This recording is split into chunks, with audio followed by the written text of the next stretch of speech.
Good morning, Kuhner country. Okay, my friends,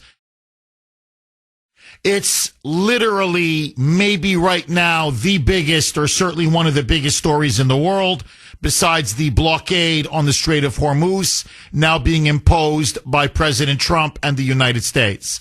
And that is, of course, this very public feud that has now erupted between Pope Leo XIV and President Donald Trump. And it has now led to not just massive media coverage, but it has now led to open criticism from both the Pope and the President of one another, and an open breach between President Trump and the Vatican. And now Trump is embroiled in a massive scandal that has forced him to delete a post that has angered many of his most staunchest supporters. And so here is exactly now what is taking place. So, over the last couple of weeks, Pope Leo XIV, and I think this is the first point I want to stress, it was Leo that first engaged President Trump. So because President Trump is getting criticized from all sides, I think it's only fair to say, to set the record straight, Trump was responding to Pope Leo. Pope Leo has taken a very strong stand against the war in Iran. He is dead set against it. Not only is he dead set against it, but he has delivered several homilies, as well as putting multiple posts on X, where he has openly said that he doesn't just disagree with the war. He believes it is an unjust war, that it is such an unjust war that the people who are waging it, i.e. President Trump, have angered God, that their hands are full of blood, that God does not listen to people who wage these kinds of unjust wars. This is what Pope Leo XIV said. And then he further said that no disciple of Christ could support this kind of a war, or he says pretty much any offensive war, dropping bombs or having attacking countries or a preemptive strike. And so basically the implication is Trump is not a disciple of Christ, that he's now violating Christ's teachings, the teachings of the Catholic Church, and really he's violating God's law, that he is now Trump is in open revolt against God himself. And so, it was a harsh condemnation of the war. Pope Leo then went even further. He said that this war was an example of self-idolatry and power, a sense of omnipotence. In particular, he lashed President Trump for his Truth Social, where he called for the end of an entire civilization. And this is where Pope Leo came out and said, you're acting almost as if you're omnipotent, as if you're God himself, that you have the power to destroy an entire civilization, that what Trump has said is beyond unacceptable and should be rejected by all Catholics and all Christians. And then Pope Leo, the final coup de grace, as they would say, the French, came out and said that he is urging all Catholics in the United States, faithful Catholics, to contact their political representatives to oppose the war with Iran. So here the Pope wasn't just openly criticizing and blasting President Trump, but now directly meddling in the internal affairs of the United States and in American politics. Trump finally had enough. And so on Sunday night, he hit back, and he hit back hard, saying that Pope Leo was weak on crime. Pope Leo is terrible on foreign policy. He then began to almost mock the Pope, saying that, how would you like it if Iran got a nuclear weapon and hundreds of millions of people were killed? Would you like that, Pope Leo? Would you find that, is that according to your teachings? Would God like that? So basically attacking the Pope as being weak on Iran, appeasing Iran. And as he said, I don't want a Pope who's going to criticize me when I believe I'm doing the right thing and when I'm standing up to Islamic genocidal mass murderers. And also the Pope criticized Trump on his move with Maduro and removing him from power in Venezuela. And so Trump came out and said, this is a leader that has opened up prisons, and murderers, drug traffickers, killers were released into our country. And you opposed me for doing that? I did what the American people have elected me to do in a landslide. And that is to bring crime to record low numbers, to have a roaring stock market, and to take on the national security threats that I believe threaten the United States, the West, and the world. And then he said that the Pope, as far as he's concerned, is really nothing more than a politician, not a Pope, who is catering to the radical left. And he all but said that he's a Democrat, or he's acting like a Democrat, and that this is hurting the Catholic Church, and that this is hurting the papacy itself. Now, you would think that would be the end of it, but it isn't. And here is the part that really created a massive public firestorm. President Trump, now remember, at this point, Leo is attacking Trump, but in particular, he's attacking Trump, basically saying, like, you're not God. You're not omnipotent. This idea of self-idolatry. Don't think you're godlike or that you can just break civilizations at your will. In other words, be more humble and have more humility. Trump then posted an AI-generated image of himself, and he admits it was him. He did it. It wasn't a staffer. It was him. And I'm sure many of you have seen the picture. It is Trump, to me, clearly, if you want my honest opinion, depicting himself as Jesus, or as a modern-day Jesus, or a Jesus lookalike. He's got a white robe with a red sash. He has an elderly person, a man, lying in bed, sick, I guess, and he's got hands bathed in light. Trump does. And he puts his right hand on the forehead of this ill man lying on a bed. And beside him, there's a woman kneeling and praying. There is a nurse with a stethoscope beside him on the other side. You have an American flag in the background, two bald eagles. You have fighter jets atop. And behind him, way back, are sort of like angels. And I want to come back to this. Soldiers. Most of them look like soldiers except for one. I guess as, like dead service members or dead veterans, as sort of angels in the sky watching over him. Now, the backlash to this was massive, and it was immediate. The media obviously ran with it, saying that Trump is comparing himself to an American Messiah, to an American Jesus. But it was Christians in particular, and many of them staunch Trump supporters, who took to social media and said, Mr. President, what you just depicted, what you just posted, is blasphemous. You are not Christ. You are not Christ-like. This is an insult to Christians everywhere. We are urging you, take down this image now. And President Trump relented, obviously seeing that it created, not just among the media and among the left. And by the way, since when have they ever cared about blasphemy or, fake images of Jesus? That they put Obama in a halo and they called him the one, the Messiah. So the criticism from the left and the media means nothing to me.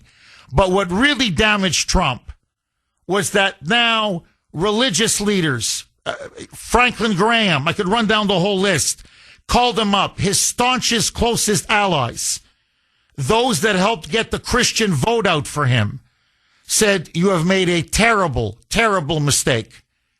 For God's sake, take down that post. And President Trump did. Now, here's the kicker. When pressed yesterday, he was asked, why did you post that image of yourself? And why were you comparing yourself to Jesus? Trump's response, I did post it. However, to me, I posted myself as a doctor. Okay, a couple lines are open if you want to jump on.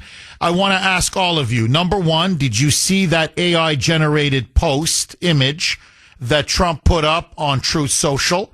That, I'll be honest, to me clearly is depicting him as Jesus. I can't read the evidence any other way, but he says he wanted to, it was an image of him as a doctor. and so he says everybody's misreading it. Anyway, but he said, I take it down because I don't want people to be offended. But really, I'm a doctor. I wasn't Jesus. So, do you believe him? Was that Jesus that he was trying to, depict of himself, or a doctor? What do you, I want to hear from you. 617-266-6868. More importantly, and by the way, do you think that was blasphemous? Many of his own supporters said yes, which is, I believe, what the key reason why he eventually took down the post. But what do you make now of this really almost unprecedented public feud between the Pope and the president, in which the Pope now is openly interfering and intervening in American domestic politics, urging Catholic faithful to go and call their representatives, their members of Congress, to oppose Trump's war with Iran? Is the Pope overreaching? Should he be minding his own business? And is he effectively now acting as a surrogate for the Democratic Party?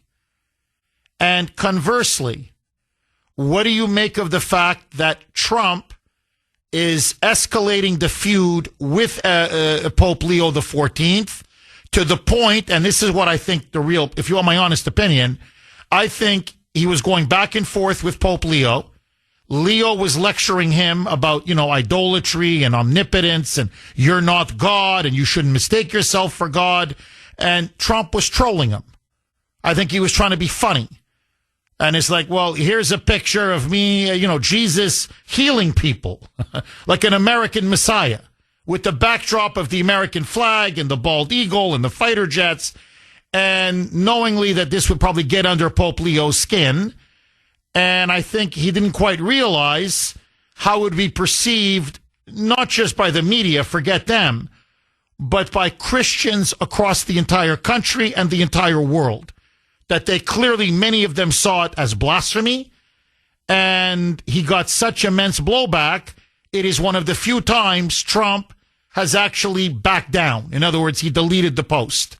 So was Trump out of line, in your view, by putting up that post, that image that seems to most people to depict himself as Jesus?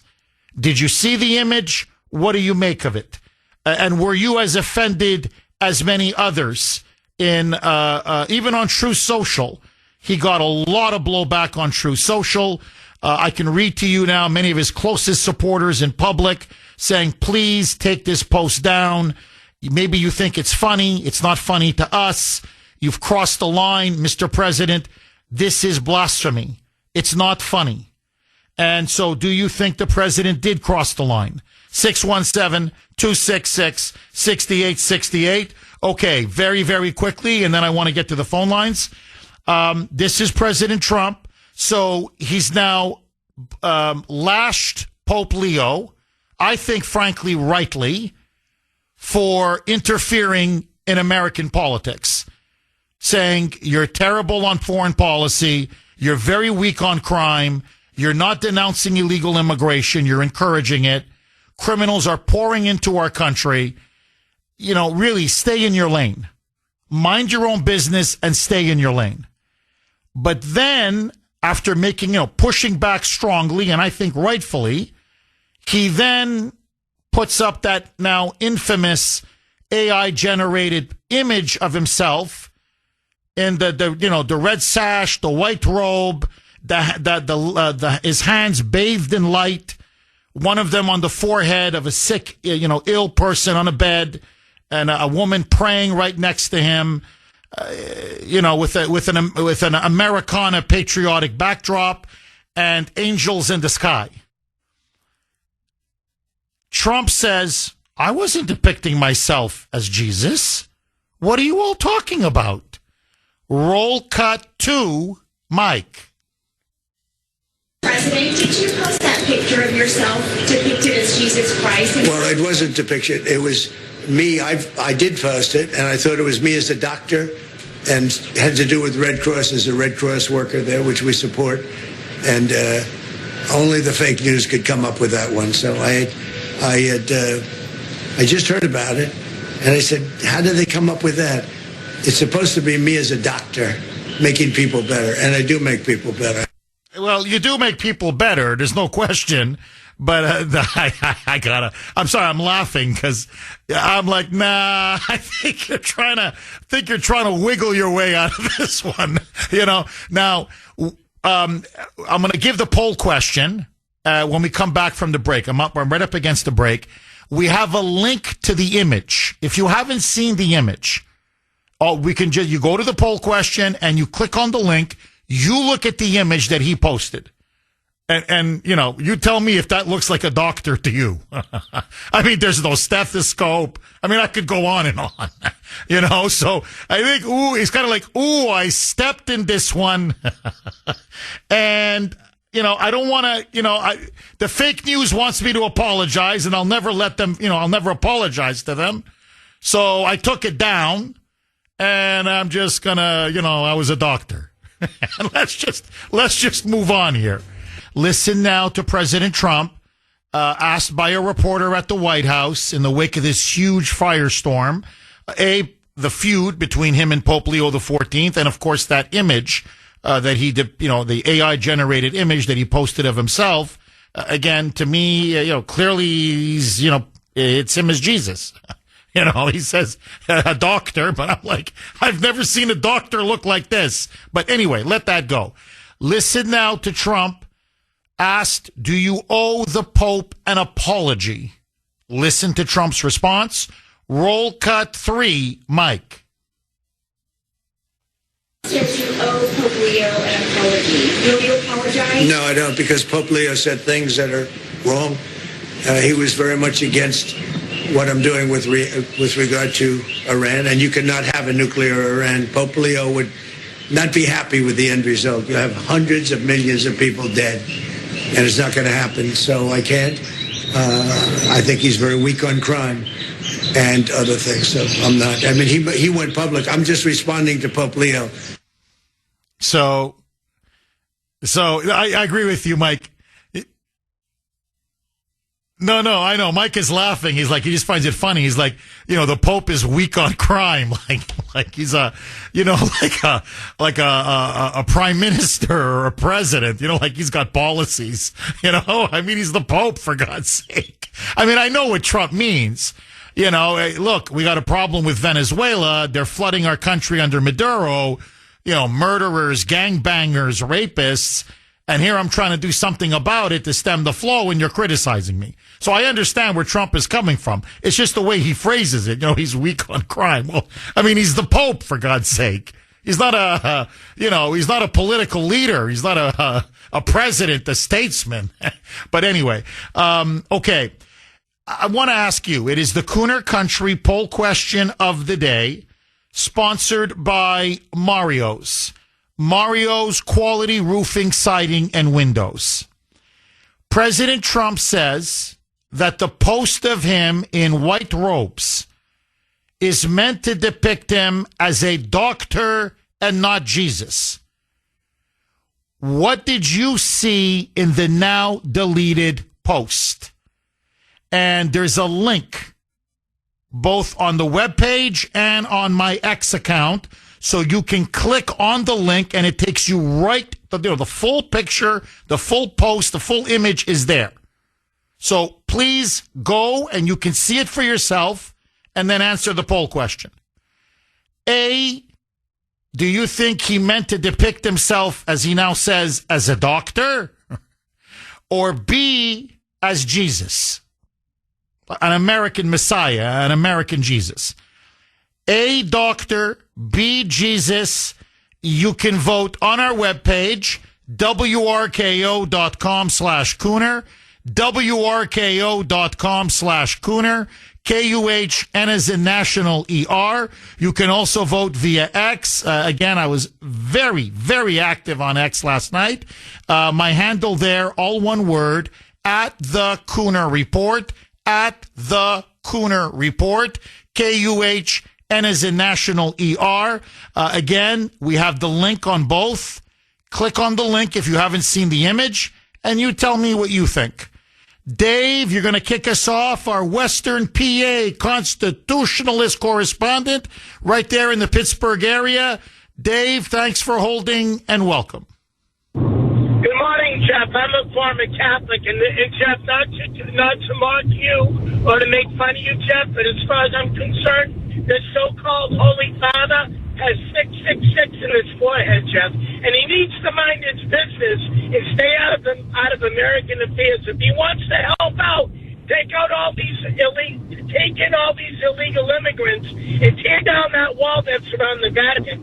And the third thing, Jeff, not meaning to correct you, the liberals need to come off their high horse. And yes, Jeff, the Pope is considered an international leader because we have an embassy there. Ray Flynn, the mayor of Boston back in the day, used to be the ambassador. Am I not wrong, Jeff? No, you're right. I mean, we do have we send an ambassador. Countries do. It is technically a state, but how do I say it's a very special kind of an entity. I mean, the Vatican is very small. You're right. I mean, look, I've been saying this about not just Pope Leo, but his predecessor, Pope Francis. I said, you're a bunch of hypocrites when it comes to the issue of illegal immigration and open borders. They both criticize, both of them, both Leo and Francis, criticized Trump for wanting to build a wall. Well, literally, the Vatican is surrounded by 40-foot walls. They don't allow a single illegal to come in. It is illegal to illegally enter the Vatican. They haven't taken in one illegal alien. So first do unto others as you would do unto you. In other words, so hold on. You can have a wall. You can keep all the illegals out, but we can't. So it's okay for the Vatican to do it, and the church, but not for the United States, for example. So I think you're absolutely dead on. And let me just say this, Dave, and I mentioned this on X yesterday, and I'm going to get into it in greater detail, but I think this needs to be said. The Pope is from Chicago, and that's not an accident. He was born and raised in Chicago. He is part of the Obama Chicago political machine. He's a big supporter of Obama, a big backer of Obama. Just what was it last week? David Axelrod, also from Chicago, Obama's top strategist, his consigliere in mob speak, went to visit Pope Leo, and they had a long, private, behind closed doors meeting. Now, as I said on X, and I'm going to repeat it now, why is the Pope meeting with David Axelrod, who clearly, by the way, is sending a message from Obama? He's not meeting Axelrod for the sake of meeting Axelrod. He's meeting Axelrod because he's Obama's intermediary. And Axelrod, by the way, radically pro-abortion, radically anti-family. He is a pro-abortion, anti-family, radical leftist. Everything that the church teaches against, Axelrod is for. So why would you roll out the red carpet for him? Well, I'll tell you why, because it's obvious. Obama and the Democrats are coordinating with this Pope to attack Trump on the war with Iran. He is effectively acting as a member of the Chicago Democrat machine. So he's clearly interfering and intervening in internal American politics. I think it's a disgrace to the papacy. I think it's a disgrace to Pope Leo. I think he's making a huge mistake. I think Trump was completely right when he said, you know, you're not really a pope anymore. You're a politician masquerading as a pope. You're a leftist politician masquerading as a pope. Stay in your lane. Go out there and save souls. Instead, you're trying to undermine, and it's not just on the war with Iran, on open borders, on illegal immigration, on deportations. This Pope has been attacking Trump on almost every front. Well, that's not your job as Pope. You're not the Obama of the Catholic Church. You're supposed to be the vicar of Christ. And your job is to teach the gospel and to spread the message and teachings of the church to the faithful all over the world. Instead, what you're doing now is you're acting essentially as a patsy for the Democratic Party. Now, where I think Trump went too far, he had him. Up until that point, to me, Trump was clearly right on the argument, the merits, and right in pushing back publicly. He's right. He goes, hey, he attacked me. I didn't attack him. I'm just responding to him. But where I think he crossed the line, Dave, is with that image of himself as Jesus. And now he's trying to spin that it's a doctor. No, it's not. I don't think it's a doctor. Judge for yourself. You may disagree with me. And I think he was surprised at the blowback he got from his own supporters. And I think that's why he took it down. And honestly, Dave, this is where I say sometimes Trump is his own worst enemy. It's almost like overkill. You made your point, but then you have to troll him and you think you're being funny. And then before you know it, your message is lost because now we're talking about an image instead of the substance of his disagreement with the Pope. Okay, double-barreled question. Who do you support now in this feud between Pope Leo XIV and President Trump? They are now publicly at loggerheads. In fact, they are lashing each other. And remember, Pope Leo XIV is the first U.S.-born pope ever. So, for Americans, it was a source of tremendous pride when he was elected the successor to Pope Francis. And now this Chicago-born pope clearly now is criticizing Trump on Venezuela, on the Iran war, on his threat to obliterate Iranian civilization. As he put it, tonight a civilization, as he put it, will die tonight and never be brought back again. The Pope publicly condemned that, saying, you are not God. This is a war crime. What you are talking about are crimes against humanity and a war crime. You cannot be doing this. You can't be threatening countries like this. He has criticized Trump's border policies, his deportation, his crackdown on illegals. So this is a pope, a leftist pope, a globalist pope, a pope that clearly is anti-Trump politically. And now on the war with Iran, he has urged all Catholics to contact members of Congress in order to oppose the war. And by extension, obviously, Trump. And so my question to you, should the Pope be openly meddling in internal American affairs and in American politics? I say absolutely not. This to me is a violation of his calling. It's an insult to the papacy, to himself, and frankly to Catholics. But that's me. Secondly, Trump's now deleted post, that AI-generated image of himself. What did you see in that post? Did you see him resembling or depicting himself like Jesus? which for many Christians is blasphemous, and he got tremendous blowback for that. Or Trump says, no, I'm a doctor. It's me healing people. That's what I do. I care for people. I take care of people. I was like the Red Cross. We support the Red Cross, and there was even a Red Cross nurse in that image.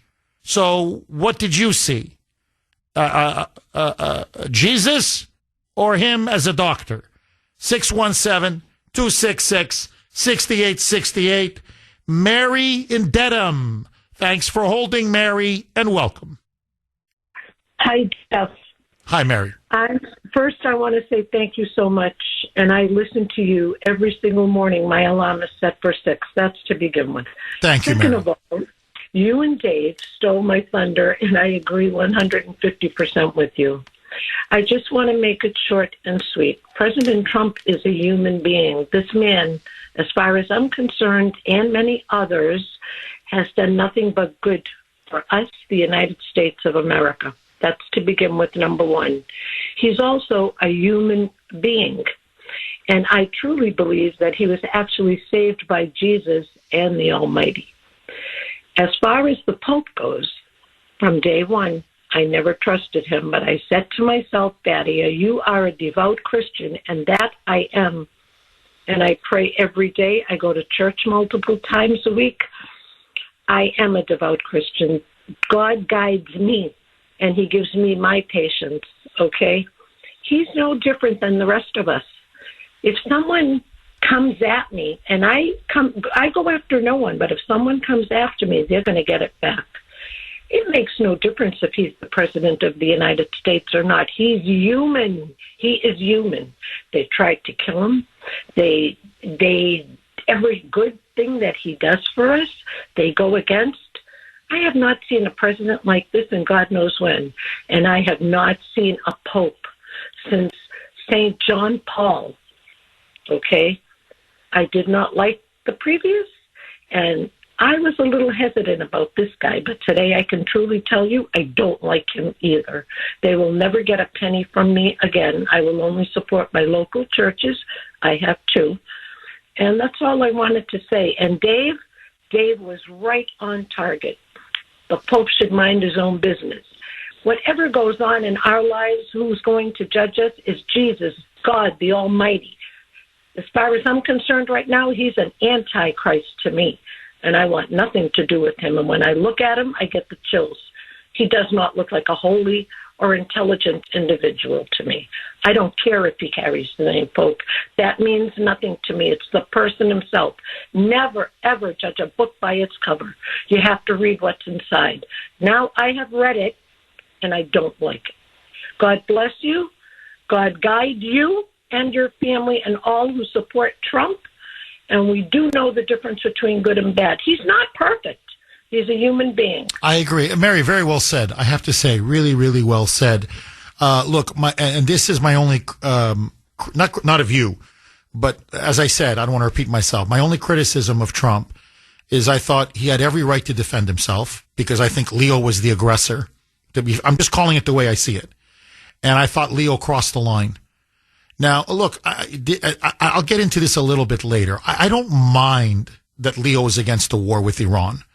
Modern popes, this goes back for many papacies, are generally anti-war, with a few exceptions. Okay, they have something called just war theory, but for the most part, they're not pacifists, but they're close. Okay, close. So they're against wars in general, with a few exceptions. So honestly, that doesn't bother me. Okay, that to me is not what offended me. What offended me about Pope Leo, and where I think he really crossed the line, is when he starts to tell Catholics in America to call their member of Congress to oppose the war and to oppose Trump. Now that, you're crossing the line. When you had Pope Francis before him, and now Leo again, saying that Trump's border policies are against what Jesus would have wanted, now you're crossing the line. You're crossing the line, dude. I'm sorry. With all due respect to the Holy Father. Like, you're a politician now. You're a globalist, leftist, frankly, Chicago Obama Democrat politician. And you're perverting the office of the papacy. And that's where I thought Trump had every right to hit back. And if you listen to now he does it in that Trumpian way, but, if you read his Truth Social, he's basically saying, look, on Iran, you don't know what you're talking about. On Venezuela, I'm supposed to let all these murderers and drug traffickers into my country? On illegal immigration, I'm just supposed to allow my people to get slaughtered?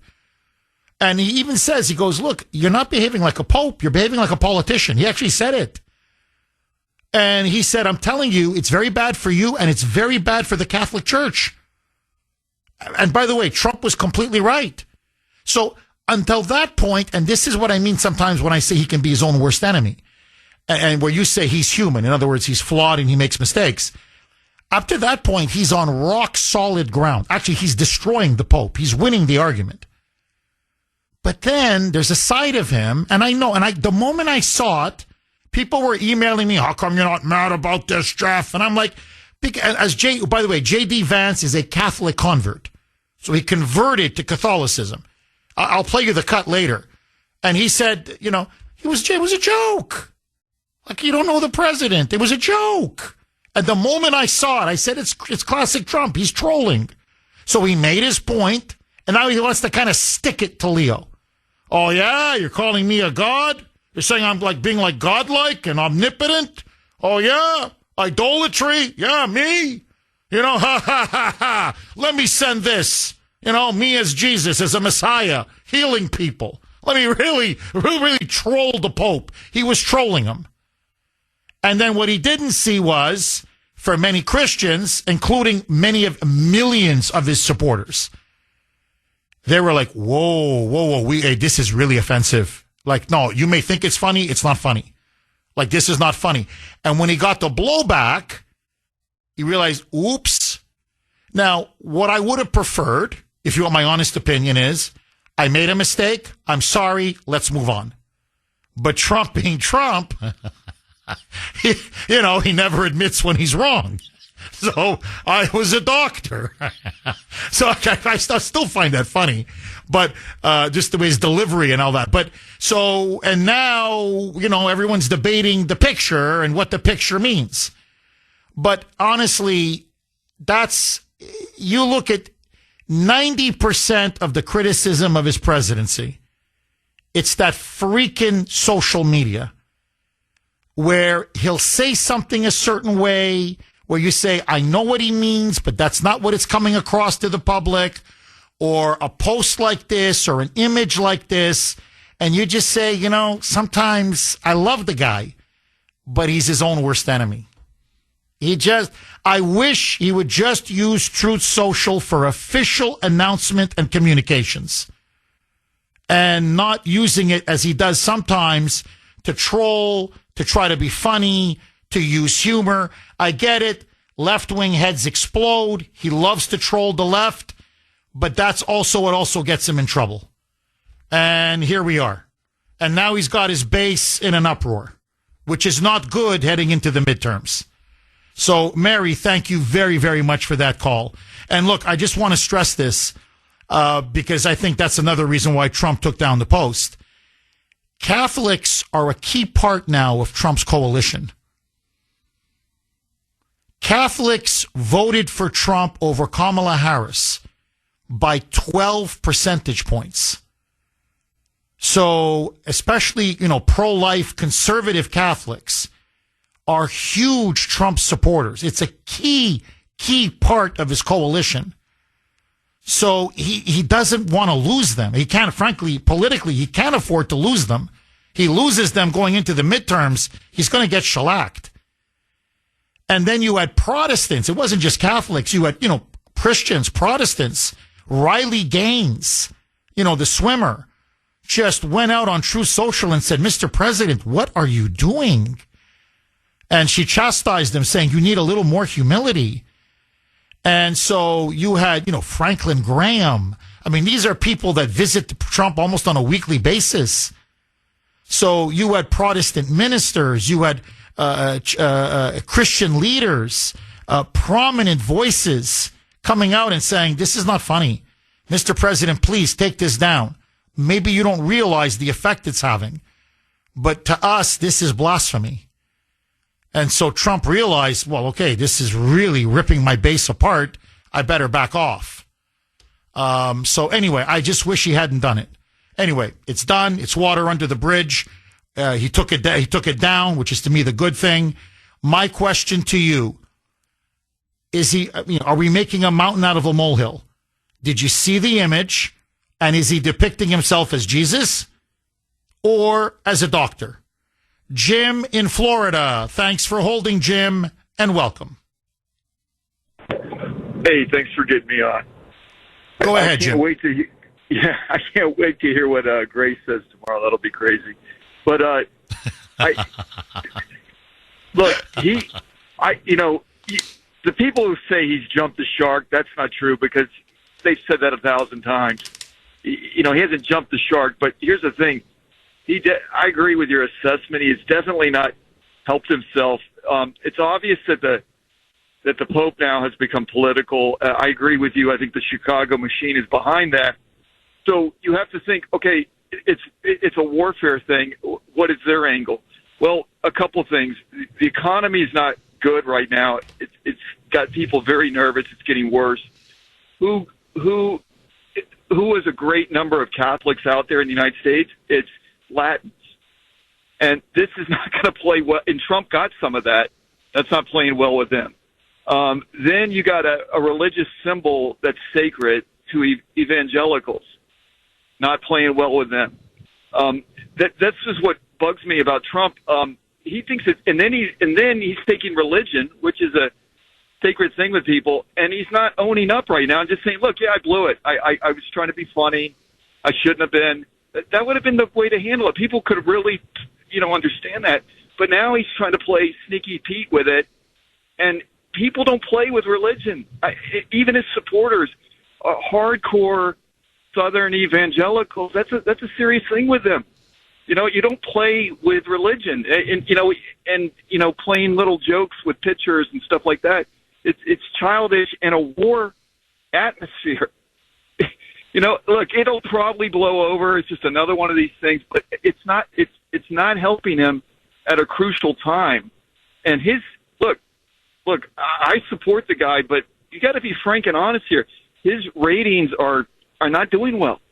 The guy's not doing well, and it's just I don't get in his mind. I know why he did it, but I just don't get why he doesn't own up in this case, because we're not playing. This is not your typical thing. This is religion. If you look at the picture, the guy's Trump's figure, his arms, the sleeves are religious sleeves. They're like the uniform he's wearing. It's not a doctor. And stop playing around with that. We know it, so just be honest. You screwed up. I think this would be one time where if he did some humility, because we're in a war atmosphere. He's not reading the room well. And, people say Trump's 3D and, he's smart in a lot of ways, but this kind of stuff is just stupid. I mean, maybe I'm, and again, I don't think it's over. I'm not saying it's jumping the shark, because it'll blow over. We got no. I hear you. No, Jim. Look, and you're making your points, I think, extremely well. And I know a lot of the audience, because I can see the feedback as it's coming in real time on the text line and on Messenger, and so a lot of people are agreeing with you. No, look, this is my concern. Okay, and I think you're touching on it. And let me just take it back even a step or two further. And it's not that I disagree with him on the merits. I don't. I really don't. But, okay, he's now feuding publicly with Tucker Carlson, with Megyn Kelly, with Alex Jones, with Candace Owens, with Marjorie Taylor Greene. Now, they're all very different, and they all say different things. They're not the same. But these people, whether you agree or disagree with them, I'm just stating a fact, supported him in 2024. And they were instrumental in helping him win, because they brought in younger voters, more independent-minded voters. It depends, everyone caters to a bit of a different audience. But they were instrumental in helping him put his coalition together. Well, now he's publicly fighting with them, right or wrong. I'm just stating a fact. Now, people say, well, who cares about Tucker? Or who cares about Candace Owens? Or who cares about Alex Jones? Or, who cares about Megyn Kelly? Okay, I agree. Many of them are seriously flawed. But they have millions and millions and millions of listeners.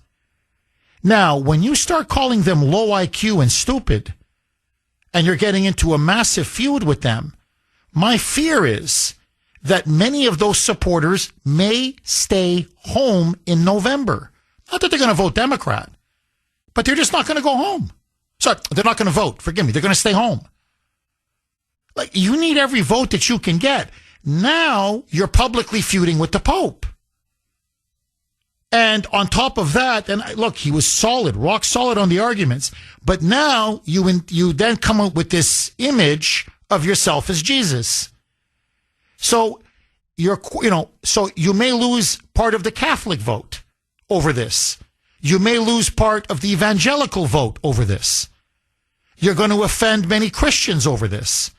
You're fighting now with leaders, or at least former leaders, of the MAGA movement. You're starting now to potentially alienate key voting blocks that you need to win in November. I don't see the strategy here. You're the president. So what if Tucker Carlson disagrees with you on the war with Iran? I mean, you can make your case. You can even go on a show and say, Tucker, you're wrong. Here's why. Bang, bang, bang. And he may disagree, but the audience will say, hey, thanks for coming on. We appreciate it. They'll still vote for you in November. But when you do the whole low IQ, stupid, you're insulting, and then you do something like this, you're not persuading, you're not convincing. And that's, I fear, look, he needs every vote. Look at the other side, man.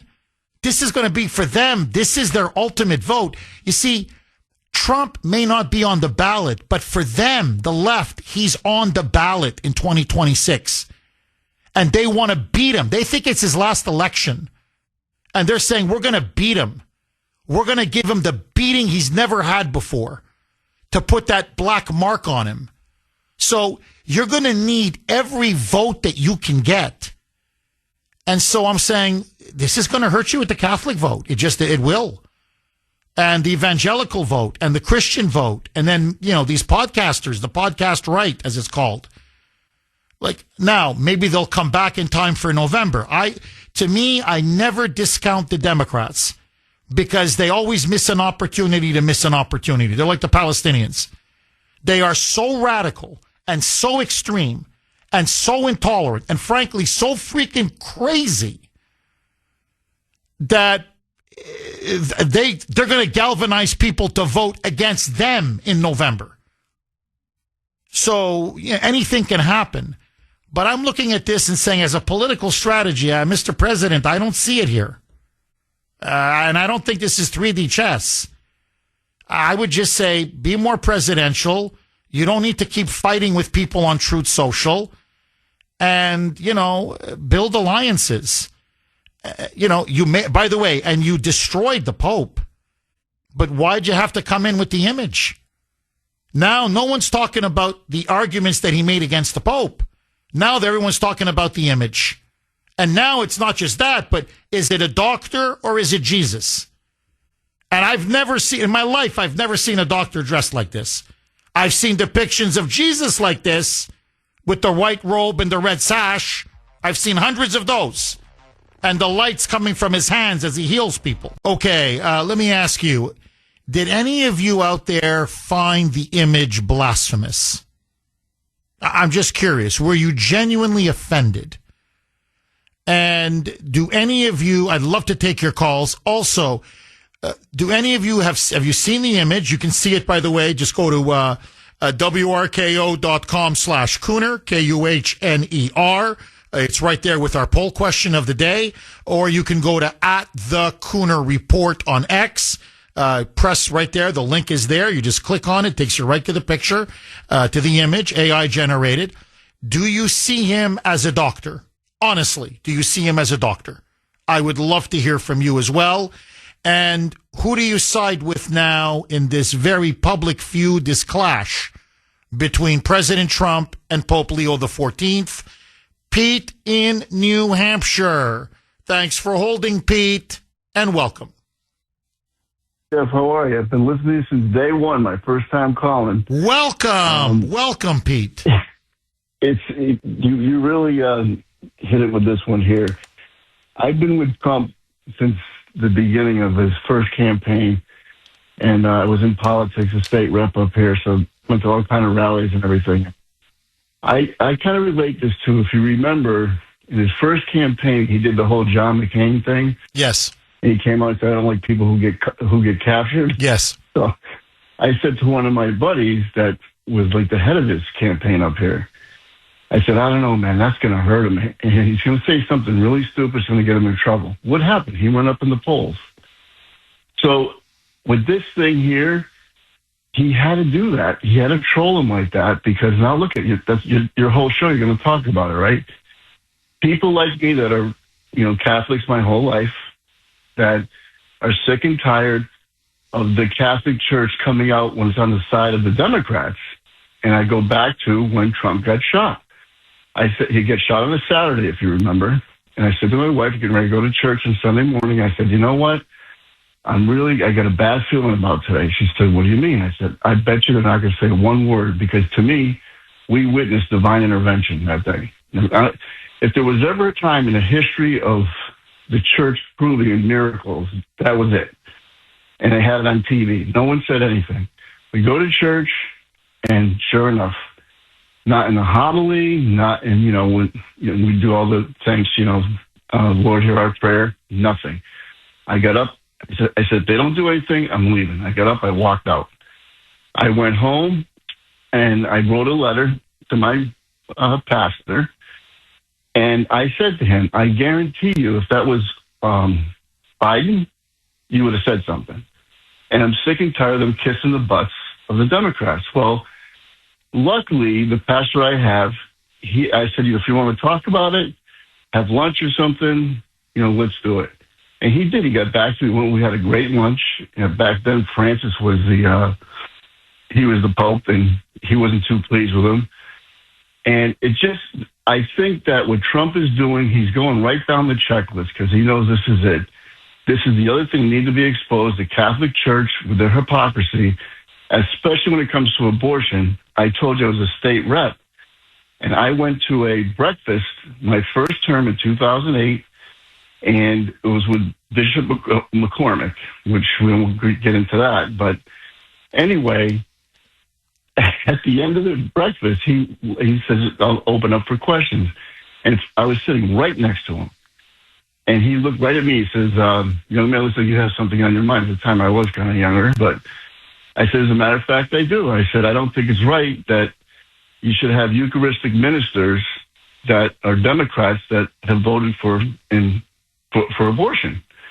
And right across from me was one of the state reps, Democrat, that was a big pro-abortion person. She gives out Eucharistic minister every week at church. And I'll never forget it. He said to me, you know what, Pete, take his number down. I want to get with you. And so that was 2008. And my phone hasn't rang yet. So the bottom line is, I think Trump needs to do this to expose them. They're going to talk about it. And supposedly the Pope he takes St. Peter's place, right? So he's claiming that he's been touched by God. Well, I think Trump just stuck it to him. Well, I got to say, Pete, look, I think the Pope has taken damage. I think Trump has inflicted real permanent damage on the credibility of the Pope. I think there's no question. There's no question. And you mentioned the life issue. This Pope, he's pro-life, but he's meek. He's weak, to use Trump's term. He's weak. He doesn't talk about it very often. He soft pedals it. He's always trying to appease the liberals and the leftists. And, to me, the part that I find really disgusting, and I'm speaking now, Pete, as a cradle Catholic, okay, a devout Catholic, baptized a Catholic, born a Catholic, essentially in a very Catholic family, that the church is still not cleaning its own house when it comes to the pedophilia crisis. and that they're still making payments because of all the sex abuse victims. Yet this Pope, instead of taking care of his own house and cleaning up the Catholic Church, is sticking his nose when it comes to immigration, the border, you name it, the war with Iran, a meeting with Democrats in private to attack the President of the United States. I'm sorry, it's disgraceful. You know, tend to your own garden before you start lecturing others how to run their garden. And so, to me, I think this Pope now is being taught an absolute lesson. Don't be a hypocrite. And he's a hypocrite. He's a hypocrite on many issues. But the big one being on the issue of pedophilia and the sex abuse within the church. Okay, to be fair, listen now. This is Pope Leo XIV. He was on the papal plane. He is on his way, or I think he's arrived now. But at the time, he was heading to Algeria. It's part of a 4-nation tour of Africa. Algeria is a predominantly Muslim country. But on his way there, he was asked by an Associated Press reporter about Trump's attacks on him in response to Pope Leo's criticisms of Trump. And listen now to Pope Leo's response. Roll cut 20, Mike. The message of the gospel is very clear. Blessed are the peacemakers. I will not shy away from announcing the message of the gospel, of inviting all people to look for ways of building bridges for peace and reconciliation, of looking for ways to avoid war anytime that's possible. To put my message on the same plane as what the president has attempted to do here, I think is not understanding what the message of the gospel is. And sorry to hear that, but I will continue on what I believe is the mission of the church in the world today. So, I mean, there's a lot of background noise because they're on a plane. So, you mean the audio, I apologize, is not the best. But he basically said, look, his message is that of the Gospels. Blessed are the peacemakers. And Trump, with the war in Iran, is not being a peacemaker. According to Pope Leo, he's being a warmonger. And in one of his previous homilies just a couple of weeks ago, he said, if you're a disciple of Christ, you cannot drop bombs or use the sword. So basically he's saying that Trump is being unchristian. And he said, God will not hear your prayers. If your hands are, dripping with blood, God will not hear your prayers. So basically saying that Trump is now out of favor with God. That's why Trump got so angry with Pope Leo. Now, he's saying that, he goes, he's sorry to hear that Trump criticized him, but he says he's here to continue with the messages, the mission, and the message of the church. Now, he then said, and this is the line that's gotten so much attention, I am not afraid of the Trump administration or the president. So basically he's saying, wink, wink, if the president is trying to intimidate me, it's not going to work. I'm going to continue to speak out against him, against his agenda, and against this war. But he says he's not a politician, and he's not acting as a politician. Roll cut 20A, Mike. I do not look at my role as being politician. I don't want to get into a debate with him. I don't think that the message of the gospel is meant to be abused in the way that some people are doing. And I will continue to speak out loud against war, looking to promote peace, promoting dialogue and multilateral relationships among the states, to look for just solutions to problems. Too many people are suffering in the world today. Too many innocent people are getting killed. And I think someone has to stand up and say, there's a better way to do this. So too many people are suffering. Too many innocent people are dying. There has to be a better way. We have to speak for solutions to these problems. Okay, now, again, it's not unusual. I'm just going to be fair to Pope Leo because I think it's important. Modern popes, it's going back now multiple papacies, generally are anti-war. Okay, they're not pacifists, but they're close. Okay, they believe in just war, but it's got to be a defensive war, and you have to be attacked, and you can't even target civilians. Anyway, they have, strict definitions of what a just war is. But basically, most popes going back multiple papacies have opposed pretty much every war. That's not my problem with Leo. As I said earlier, my problem with Pope Leo, the Holy Father, is that now he's interfering in internal American politics. And he's meeting with Democrats, Obama's top people, to attack President Trump. He's now essentially become a papal mouthpiece of the Democratic Party. And that, to me, is an incredible perversion of his position as Pope and, frankly, of the papacy itself. But to go even further, where, you talk about innocent life, and I hear you, to Pope Leo. I do, seriously. And there's too much suffering. I hear you. How come you don't condemn the mullahs for the 40,000 unarmed, innocent protesters that were slaughtered by these Islamofascists in Tehran? How come you don't speak for their suffering and for the innocent people that were butchered by these ayatollahs in Tehran? On that, you have remained silent. You criticize Trump, but you never criticize the mullahs. Furthermore, and I'm sorry now, I have to say this, there are over 1 million Christians in Iran. People don't know this.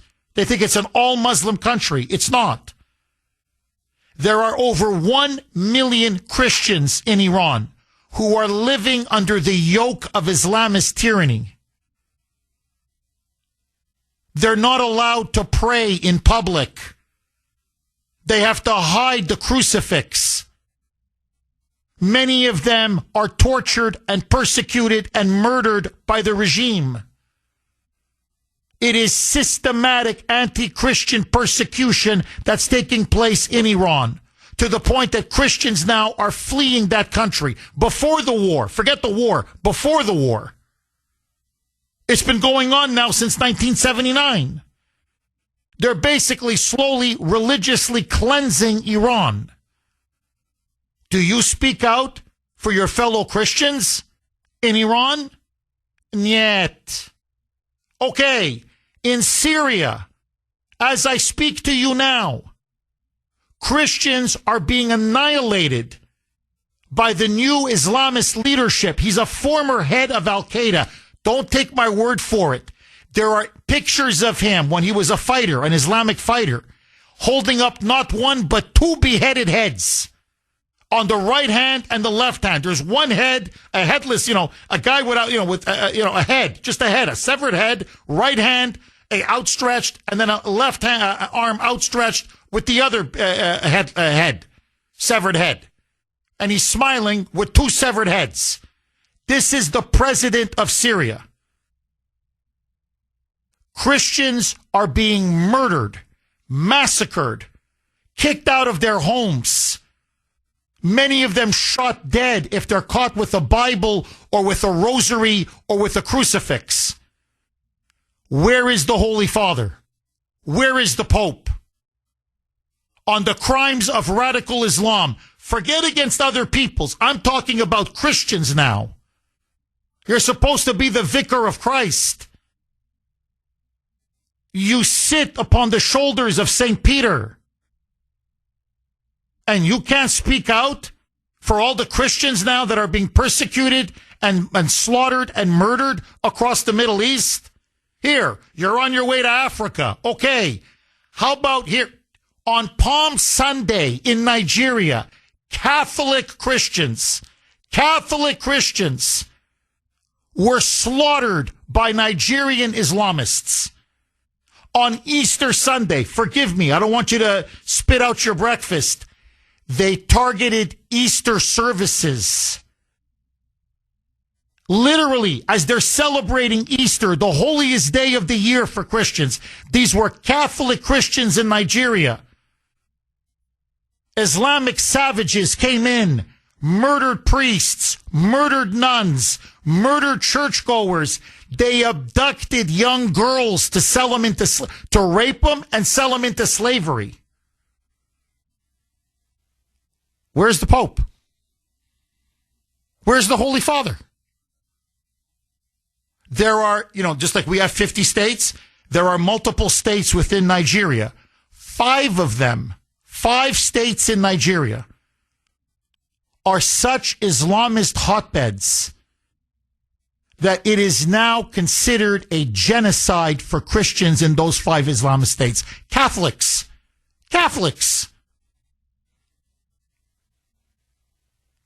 Where's the Holy Father?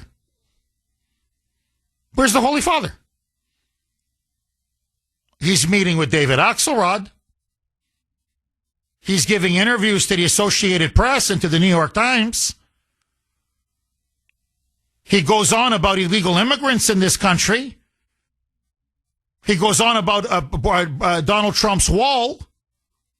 He goes on about his war with Iran. Yet the crimes of the mullahs, he says nothing.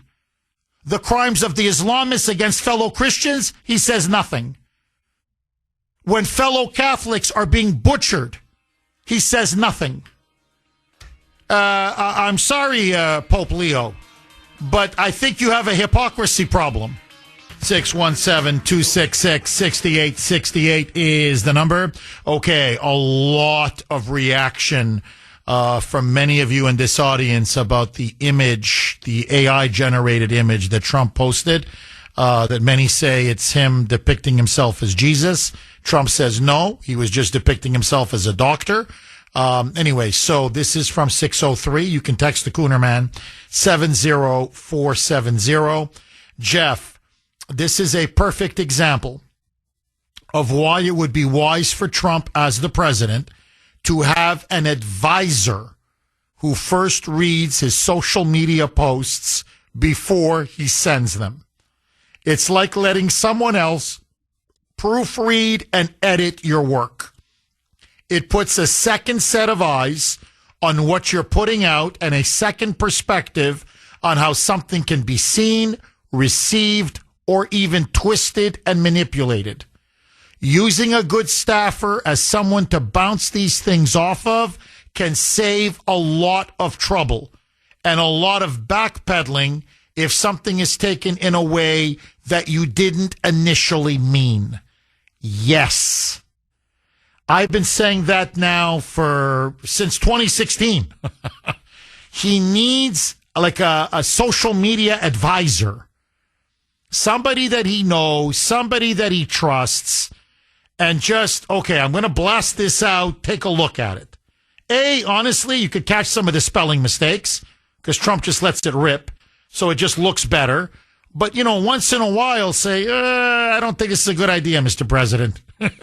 Now, Mr. President, this image, trust me, I know you're meaning it as a joke and you're trolling the Pope and you're looking to needle him a little bit, almost like an exclamation point on what you're saying in your other Truth Socials and your criticisms of him.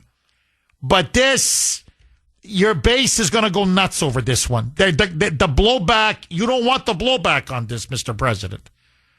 So, yes, I do think it would be a wonderful, wonderful idea. But that's the thing about Trump. He's almost 80 years old. You're not going to change him. You know the expression, take me as I am or don't take me at all. And that's pretty much Trump. He's his own man, and he's been, posting for decades, and nobody edits or proofreads what he writes. He writes what he writes, and then he posts what he posts. And let the consequences be damned. 617-266-6868. Diane in Lynn. Thanks for holding, Diane, and welcome.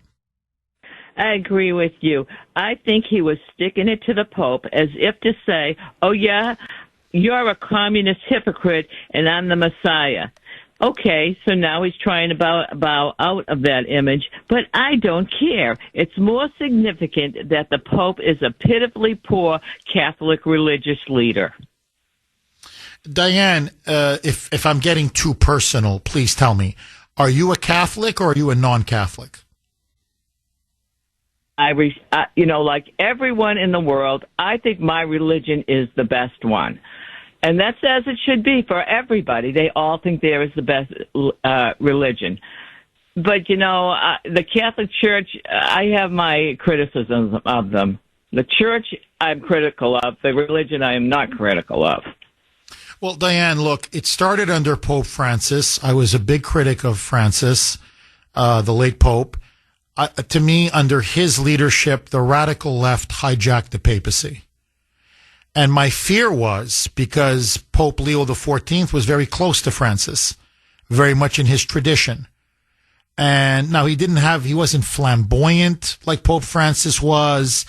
He wasn't as talkative as Pope Francis was. Pope Francis, liked to argue and debate with people. And, he went back and forth with Trump for years. Pope Leo was seen as more low key, not as charismatic as Francis. But philosophically, and I was warning this when he was first elected Pope, I said, you're going to get Francis 2.0. I mean, it may be a more restrained version, as I said, maybe, not as public and, not with the kind of charisma or as I said, as flamboyant as Pope Francis. But in terms of doctrine, he is a liberal. He is a clear liberal. He's a man of the left. And because he's an American, or at least born and raised in Chicago, he's got connections to the Democratic Party that, frankly, Francis never had. Francis is from Argentina. He really was an Argentinian socialist. That's what Francis ultimately was. And what you're seeing now is you have a leftist Democrat essentially now as the Pope of the Catholic Church. And I think it's very bad for the church, and I think it's very bad for the Pope. And I think it's frankly very bad for Catholics. And the more partisan he becomes, and he is becoming partisan, I think the more Catholic faithful he's going to alienate. And so we'll see what happens. Now, Trump, I think, put him in his place. I think there's no question. And we'll see what happens going forward. But I will tell you this. Pope Leo is now becoming the Obama of the Catholic Church. And I fear that this is an attempt to subvert and sabotage the church from within. This is not the church of Pope Benedict Ratzinger, and it's certainly not the church of Pope John Paul II. St. John Paul the Great, as he's called. It's a very different Catholic church. So, we'll see what happens. But look, I'll tell you this. It's time for these popes to learn that they have to take care of the church and their faithful and mind their own business. I don't want a politician masquerading as a leftist. I don't want a politician masquerading as a pontiff. That's not what I want. And that's what we're getting now with Pope Leo. I don't need another Obama in the Vatican.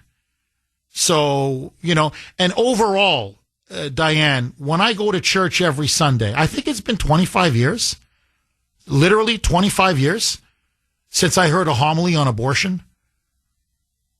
A pro-life argument, which is a fundamental teaching of the church, or on traditional marriage. I mean, I could go on and on. All I hear over and over is illegal aliens, taking care of migrants, compassion, love. It's all vague. In other words, the church is becoming like the Democratic Party. I don't need to go to a Democratic Party meeting on Sundays. As I said, this is not Karl Marx on the cross. This is Jesus on the cross. And it's not Obama on the cross. And so I think the Pope needs to apologize. I think he needs to apologize for meddling in our internal affairs. And I think he needs to apologize for meeting with Obama's top people and obviously coordinating these attacks on the President of the United States. That's not his job. That's not his role. So he can say, I'm not acting as a politician, but your words and your meetings and the people you associate with, they say otherwise. Just my opinion. Diane, final word to you. Well, just to reiterate in that it's really laughable that they see themselves, this Pope sees himself as non-political. I mean, come on. It's just ridiculous. Oh, I agree. Diane, I agree.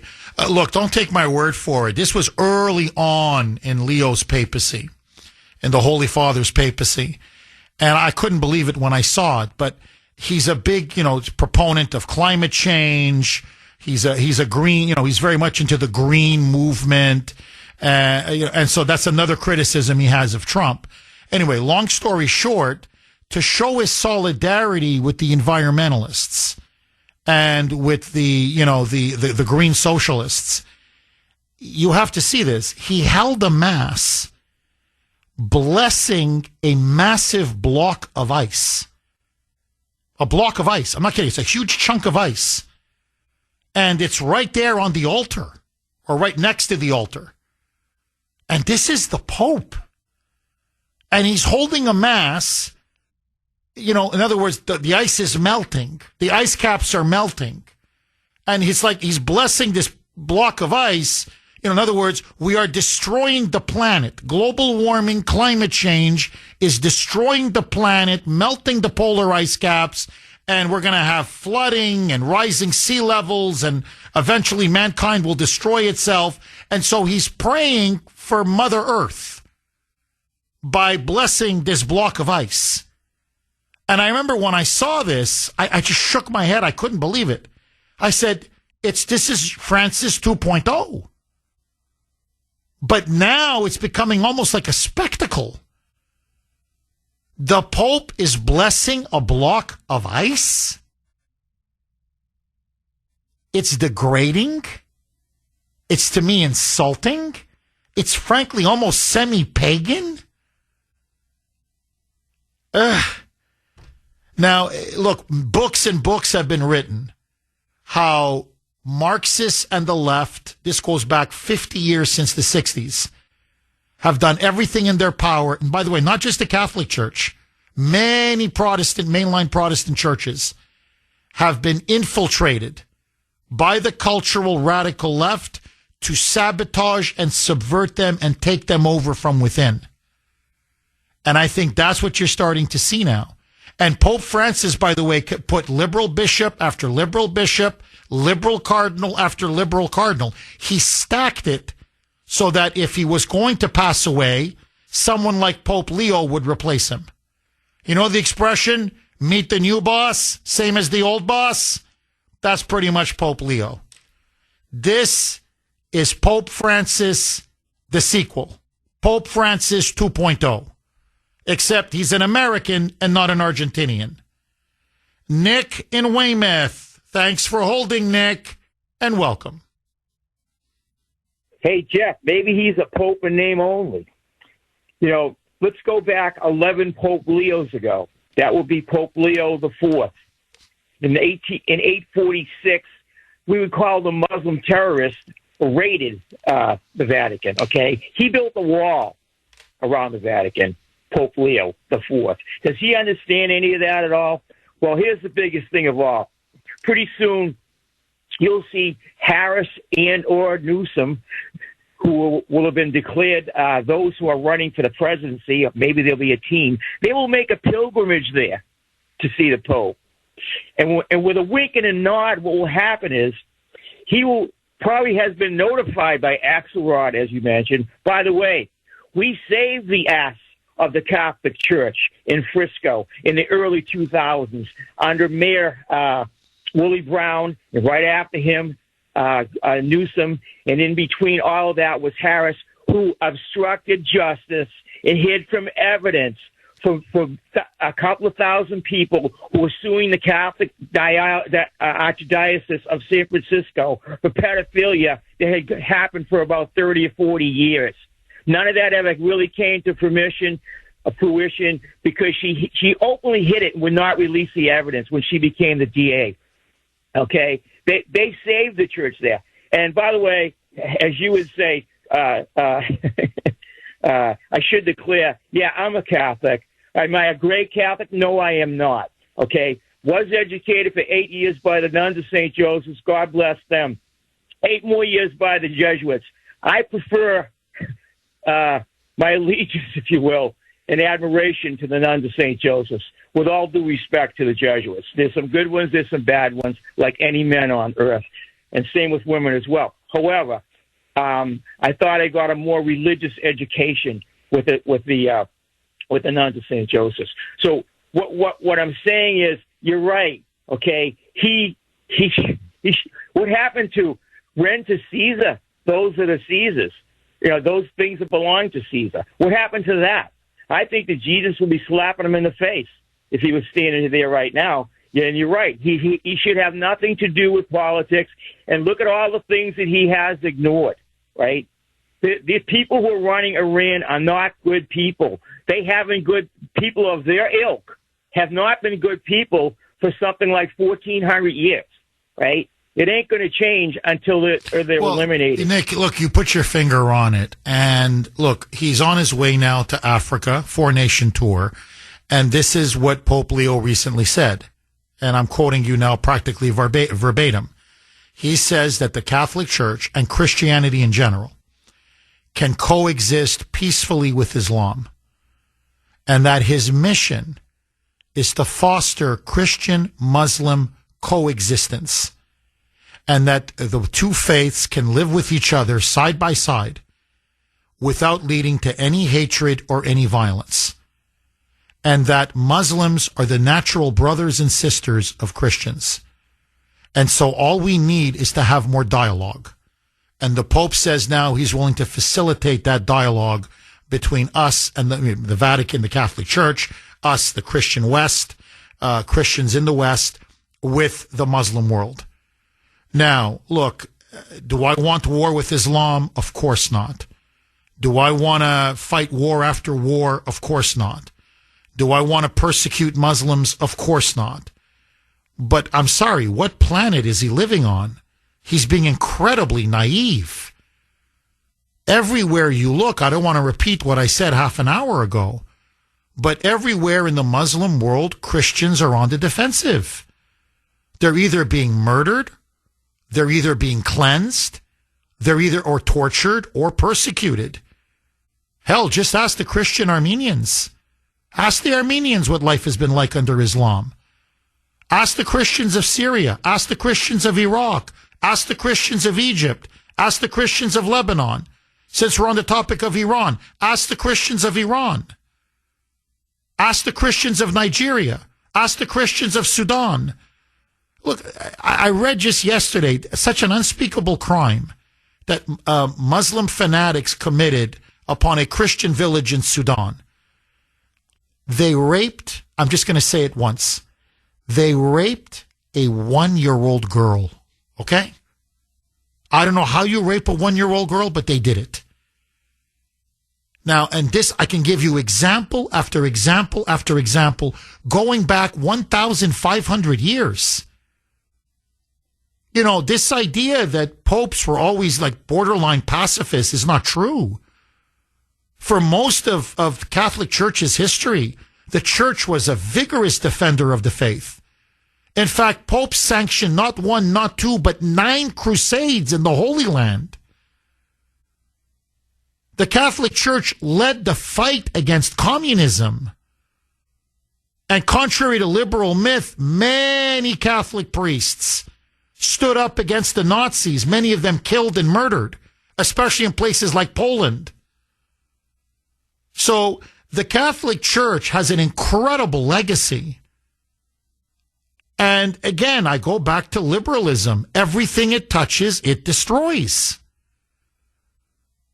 And just to get off the topic of the Catholic Church just for 1 second, I know it's Pope Leo, but in my area, I can't tell you how many Protestant churches I have.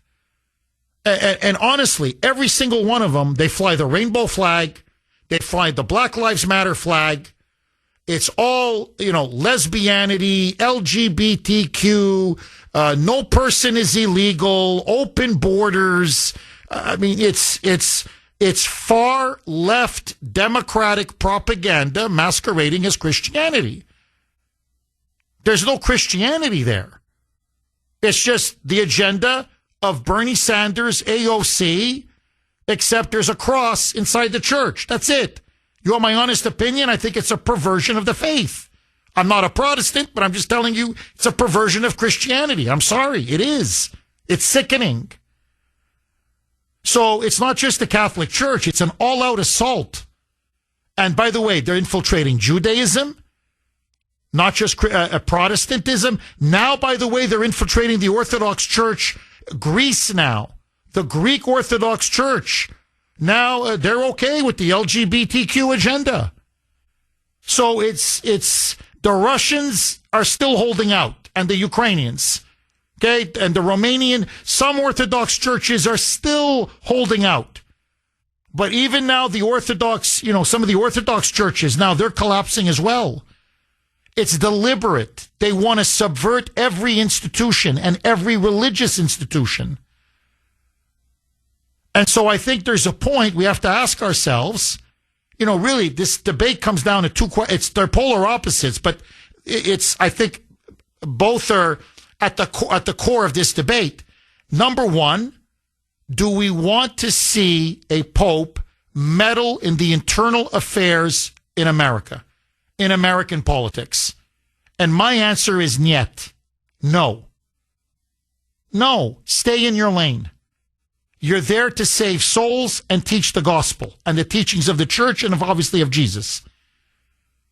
You're not here to, coordinate with Democrats to bring down a sitting president of the United States. You've crossed a line, a red line. And then on the other side, and you know how much I love President Trump, but I don't want images of him as Jesus. I don't. I think it's blasphemous. And I think many Christians see it as blasphemous. And I'm very happy he took it down. But what I don't like is then he says, well, I was depicting a doctor. Well, I want to ask all of you, do you see a doctor in that image? I don't. I've never seen a doctor like this in my life. With the light coming from the hands, him healing a sick person by touching the forehead, the white robe, the sash, people kneeling beside him, praying, angels in the background. And if you don't mind, I want everybody to see the image because I spotted something and I want to get your take. And I'm saying, am I seeing things? So anyway, go to WRKO.com/Kuhner. WRKO.com/Kuhner, or on X at the Kuhner Report, click on the link. You can, there's a poll question there. Is this a doctor or Jesus that's being depicted? 617-266-6868 is the number. Okay, let's go to Jimmy in Dorchester. Thanks for holding, Jimmy, and welcome. Good morning, Jeff. Hi, Jim. I'm going to take something out of the Bible. And this one's going to shock you. This Pope should read the Bible. Remember, I once called the program and I talked about Saul, and he was supposed to kill the king and the people, the Amorites. They were pure evil, like we have the Iranians that are pure evil. In the Bible, he was supposed to kill the Amorites, the king, and the animals. What he did, Saul, was he killed the soldiers and the people, but he left the king and the animals alive. So God punished them. When the Israelites went into battle, the next battle, the Lord let the enemy slaughter the Israelites in the battle. But here's another thing I want to say. This Pope, I thought it was going to be Pope Francis, the false prophet in the Bible, for what he believed. This Pope, I think, is the false prophet that St. Malachi, the Irish saint, said that there was going to be a Pope that was going to come and he was going to be a false prophet. Jimmy, have you been shocked by how vocal this Pope has been in going after Trump, in criticizing Trump? And not just the war in Iran, although he's been very vocal about that, but on Trump's immigration policy, his border security, the wall, deportations. He's really let on the environment.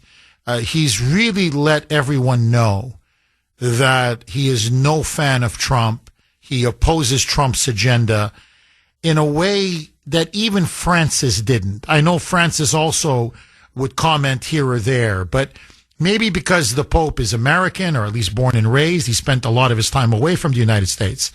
But the fact that he was born and raised in Chicago, the fact that he is an American, maybe, I don't know, he feels the need to comment on American affairs. Maybe that's what it is. But I've never seen a Pope ever interfere in the internal affairs of the United States, especially our politics, the way this Pope has. I'm just curious, Jimmy, have you been surprised by it? Jeff, here's another thing. The caller that called, 2 callers before, he said when Jesus was in front of Pontius Pilate, when he was being judged before he was crucifixed, remember? Pilate asked him a question, and he said, give to Caesar what is Caesar's, and to God we should give to God. You follow what I'm trying to say? In other words, he should be a preacher of God and not get politically involved. Like he said to Caesar, give to Caesar what is Caesar's. Jimmy, do you agree with Trump that the Pope Leo, is really acting like a left-wing, almost Democrat-style politician? Yes, that divide the Christians, meaning us Catholics, against each other. That's what he's going to do. There's going to be us that believe in Trump because God saved them that day for a reason. And this Pope, he's going to divide us. You follow me, Jeff? Because you're going to have people that are going to take the side of him. You're going to take people that are going to go against Trump. Oh, you nailed it. Oh, you nailed it. No, Jimmy, it's already dividing the Catholic Church in the United States. There's no question. No, liberal Catholics are siding with Pope Leo all the way. Liberal priests are siding with Leo all the way. And so it's leading to, I don't want to say schism. Schism's a strong word. But it's leading to deep division, deep polarization within the church. And all I'm saying, and again, look, really, I don't want to keep repeating myself, but honestly, Jimmy, if this Pope came out and said, I'm opposed to the war in Iran, I don't believe in war, I don't believe in violence, and I criticize and condemn what the mullahs did, slaughtering those 40,000 protesters. Okay, in other words, I'm not happy with everybody. Do you understand? I want peace, I want dialogue, I want reconciliation. Violence is not the answer. So, and I'm addressing the mullahs, and not just President Trump, but the mullahs. And by the way, stop persecuting Christians all over the world. I'm challenging Islam. Stop it. Then I would say, look, he's consistent. Say what you want. Agree, disagree. He's a man of peace. Doesn't believe in war. That's fine. That's okay. Really, honestly, that's okay. But what I can't stand, Jimmy, is he's being selective. He's being a hypocrite. Okay, he's got a double standard. He turns a blind eye to the mullahs and all of their crimes. He turns, frankly, a blind eye to radical Islam and their crimes against Christians and Catholics. And yet somehow he's obsessed with Trump and lecturing Trump and trying to portray Trump as the evil one in this conflict with Iran. I mean, something is seriously wrong here. And I think that's where Trump said enough is enough. And again, I want to restate what I said in my opening monologue. I said, look, you got to call it, strikes, balls and strikes. I want to call it fairly. It was the Pope who attacked Trump first. There's no question. Trump was counterpunching. Trump was responding. Now, did he go too far with that image of himself, that AI-generated image of him as Jesus, to stick it to the Pope a little bit, to troll the Pope a little bit, to have a little fun at him? Yes, I think he did. I thought on that, I wouldn't have done that. Okay, a lot of new people come in now at about 8:30, so just super quick reset. Listen now to President Trump. He was asked by a reporter yesterday at the White House. huge firestorm about that post of the AI-generated image of him, which to me clearly looks like he's trying to depict himself as Jesus. Trump says, no, I was depicting myself as a doctor. Roll cut to Mike. President, did you post that picture of yourself depicted as Jesus Christ? Well, it wasn't depicted. It was me. I did post it, and I thought it was me as a doctor, and had to do with Red Cross as a Red Cross worker there, which we support. And only the fake news could come up with that one. So I just heard about it, and I said, how did they come up with that? It's supposed to be me as a doctor making people better, and I do make people better. Okay, so the Kuhner Country poll question of the day, sponsored by Mario's Quality Roofing, Siding, and Windows. President Trump says the post of him in white robes is meant to depict him as a doctor and not Jesus. What did you see in the now deleted post? And you can vote WRKO.com/Kuhner, A doctor, B Jesus, or you can vote via X at the Kuhner Report, all one word. And doesn't matter whether you go to WRKO.com/Kuhner or at the Kuhner Report on X. Both of them have a link to the actual image. So now I'm hoping now that most of you have seen the image. Now, just to me, let me state to you, it is clear to my eyes. This is Trump with a white robe and a red slash. That to me clearly looks like Jesus. I've seen Jesus in countless paintings with that exact same robe. His left hand, you have like it's bathed in light. His right hand is on the forehead of someone who is ill, an ill man, older man, and there's light emanating from his hand. To his immediate right is a young woman kneeling and praying. Her hands are together and she's praying.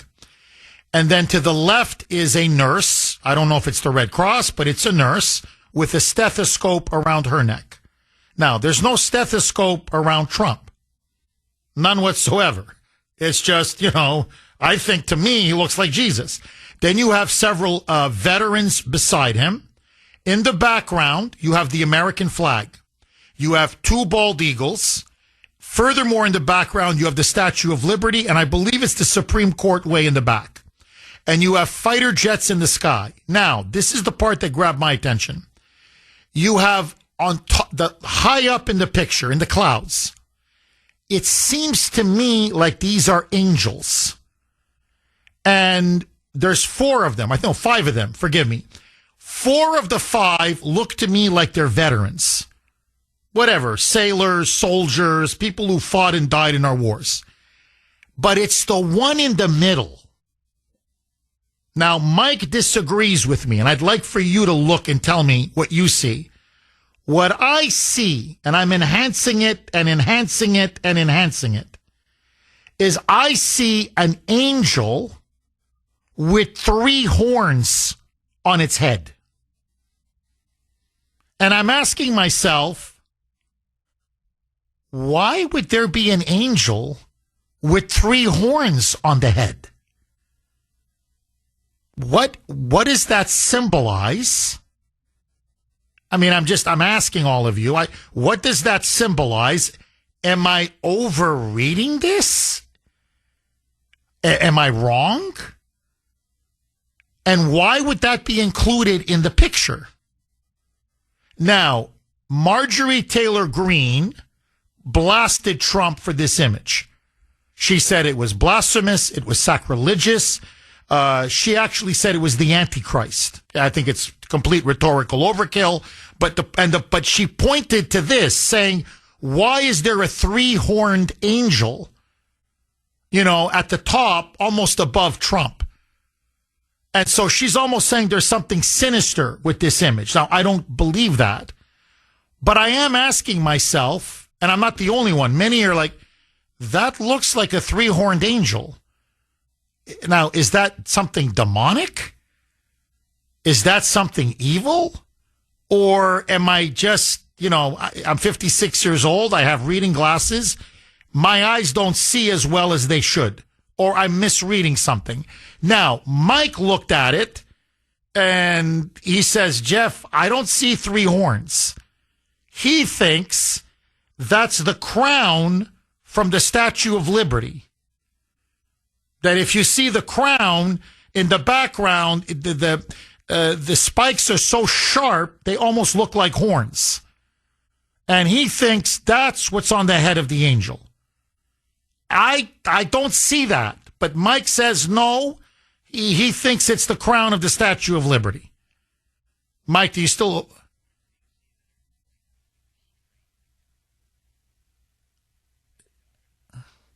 Are you on the air now, or? Oh, you're in my ears. Okay, sorry. Because you count. So Mike is telling me, what horns do you see that are so straight like that? That's true, Mike. It's bizarre. All I'm telling you is it's bizarre.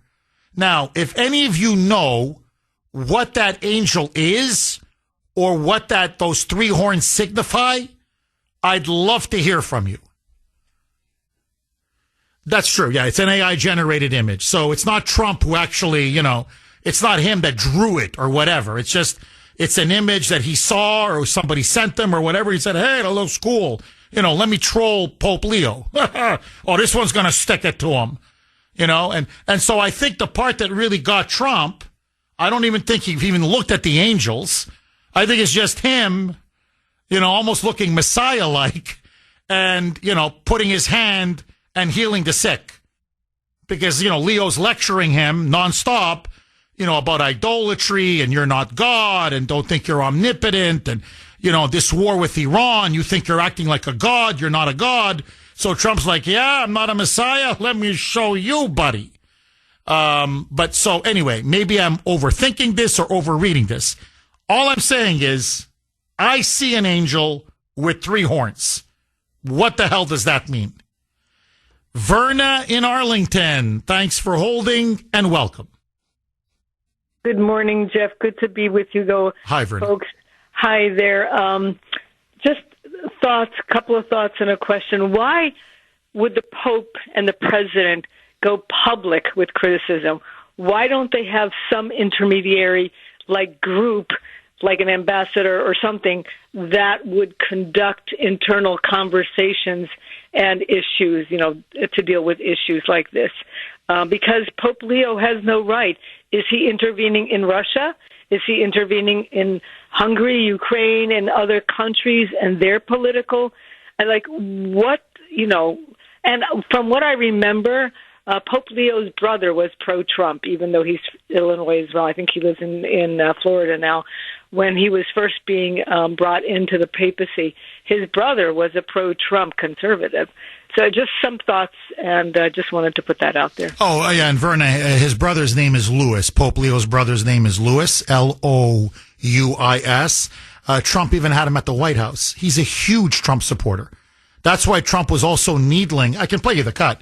Trump is needling the Pope, saying, I like his brother a lot better. In fact, this was what he said in front of the press gaggle at the White House. Roll cut 3A, Mike. And his brother is a big MAGA person, and he's a great guy, Louis. And I said I like Louis better than I like the Pope. No, you have to have law and order in our country, and that's what we have now. We have the lowest crime numbers we've had in a long time, despite the fact that many criminals were allowed into our country. So, it's kind of funny when he says, I like Louis better. His delivery, I find it funny. He's naturally, to me, very funny. Verna, I know you're a very devout Christian. You're very religious. What did you make of that image that he posted, AI-generated image? Did you find it blasphemous or offensive? I didn't see it, actually, Jeff, but whatever he does, I would not have criticism of him. And, Armenians are Catholic as well. And the Catholic Armenian Church is very conservative. But I didn't see it. I apologize. I would have to go on and look at it. But I wouldn't take anything like that. I wouldn't be overly critical of Trump. I would not be. Verna, thank you very, very much for that call. Eddie in Charlestown, thanks for holding, Eddie, and welcome. Thank you, Jeff. I Hi, just Eddie. want to make a couple of points. Number one, did the Pope ever forget about the Golden Rule, separation of church and state? Excellent And point. number two, Excellent point. And number two, if I was the president and the Pope keeps on doing that, I would institute a tax on the Catholic Church. You want to get involved? You're going to pay some money, okay? Hit them where it hurts. And I'm a Catholic, and don't get me started on the Catholic religion because you hit it on the head. I'm a victim of mental and physical abuse, not sexually, but mental and physical. Eddie, I'm very sorry to hear that. I am very, very sorry to hear that. And that's what I meant earlier when I said the church needs to clean its own house. Okay, you can text the Kuhner Man, 70470. Everybody is weighing in on this. I mean, everybody. Text line is about, it's going to melt down. I'm getting emails, messages on Messenger, you name it. This is from 516. Jeff, all the liberals who are outraged over Trump's post. So does this mean that we will see them all at the next pro-life rally? Question mark. You so nailed it, 516. Since when do the left, since when do liberals, since when does the media, when do they ever care if something is blasphemous? That Jesus's image is being misappropriated or misused or mocked. As I said earlier, where they kept putting Obama in a halo. That was okay. It's just, you can't make this stuff up. When they were calling him literally the one, the Messiah. He will keep the ocean levels from rising. He will heal the planet. He will bring peace to all humankind. Do you remember that? I remember the media literally saying he stands over the earth, well, like God. Nobody, no problem. Nobody was offended. Now, look at this faux outrage. All these leftists. Oh, he's depicting himself as Jesus. Oh. Get lost. You phony, you frauds, you. 617-266-6868. Okay. Now, as for that three-horned, what appears to me angel in the image, this is some of the initial reaction I'm getting on Messenger. So this is from David. From 617. From David on 617. Good morning, Jeff. As a Jew, and I haven't seen many pictures of Jesus, but my first image of that picture was the devil hanging over his head. So according to 617, he says, well, it seems to me that image, with that three-horned angel, is the devil hanging over Trump's head. That's the way David perceives it. So interesting. Okay, this is from Marianne, who is a devout Catholic. This is what she writes. Jeff, I agree. It is definitely the devil with three horns and angel wings. And I'm sorry, but that is blasphemous. The whole thing is blasphemous. Remember, Satan was an angel. Lucifer, to be more exact. Lucifer was an angel, a fallen angel.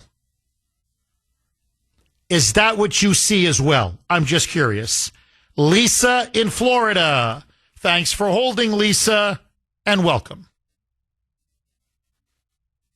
Good morning, Kuhner Country. I wanted to remind people of the background of President Trump and Marble Collegiate Church with Dr. Norman Vincent Peale, the author of The Power of Positive Thinking. He was according to what I just looked up, he's maintained ties with the congregation for more than 50 years. His first wife, and he married with Dr. Norman Vincent Peale. I do think that President Trump, he's complimented Sergeant York. He does.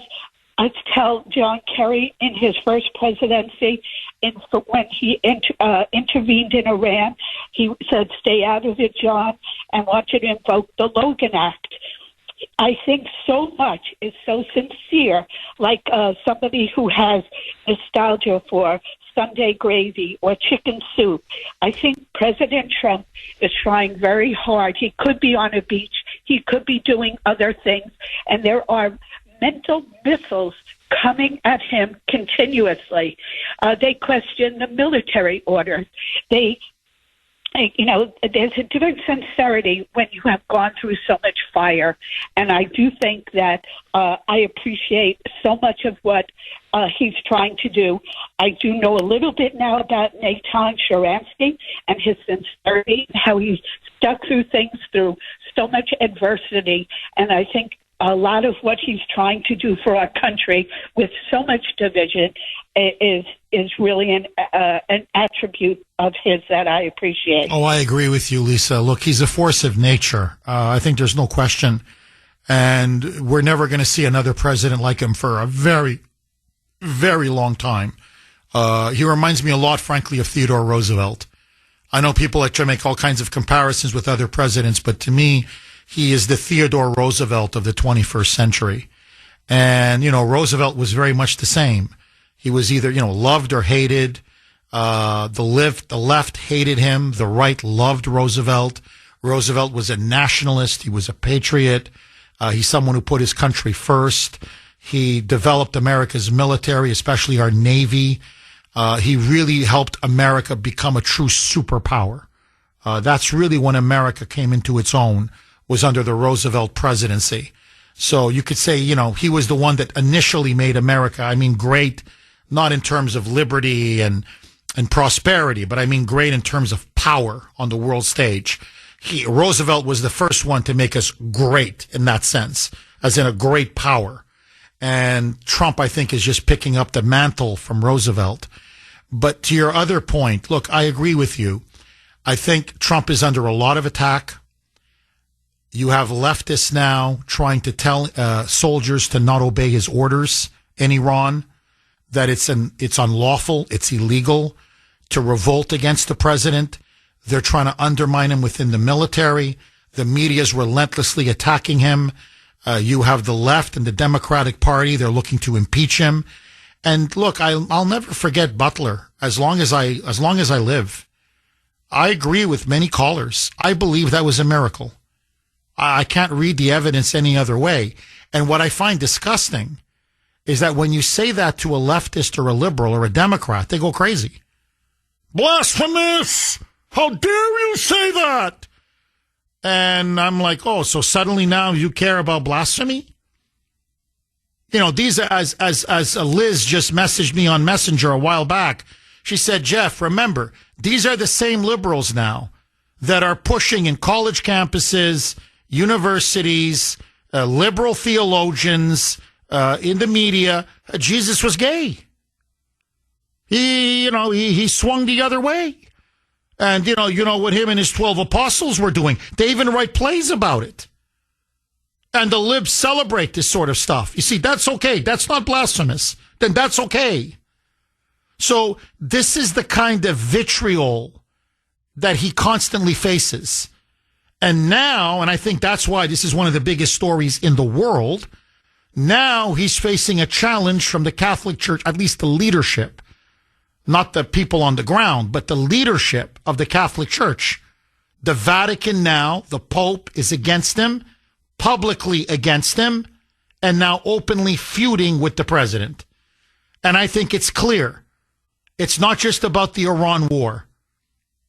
I think now this is part of the Democrat strategy to cripple Trump going into the midterm elections. To basically say to Catholics, you have to vote for the Democrats in the midterms. He's not Christian.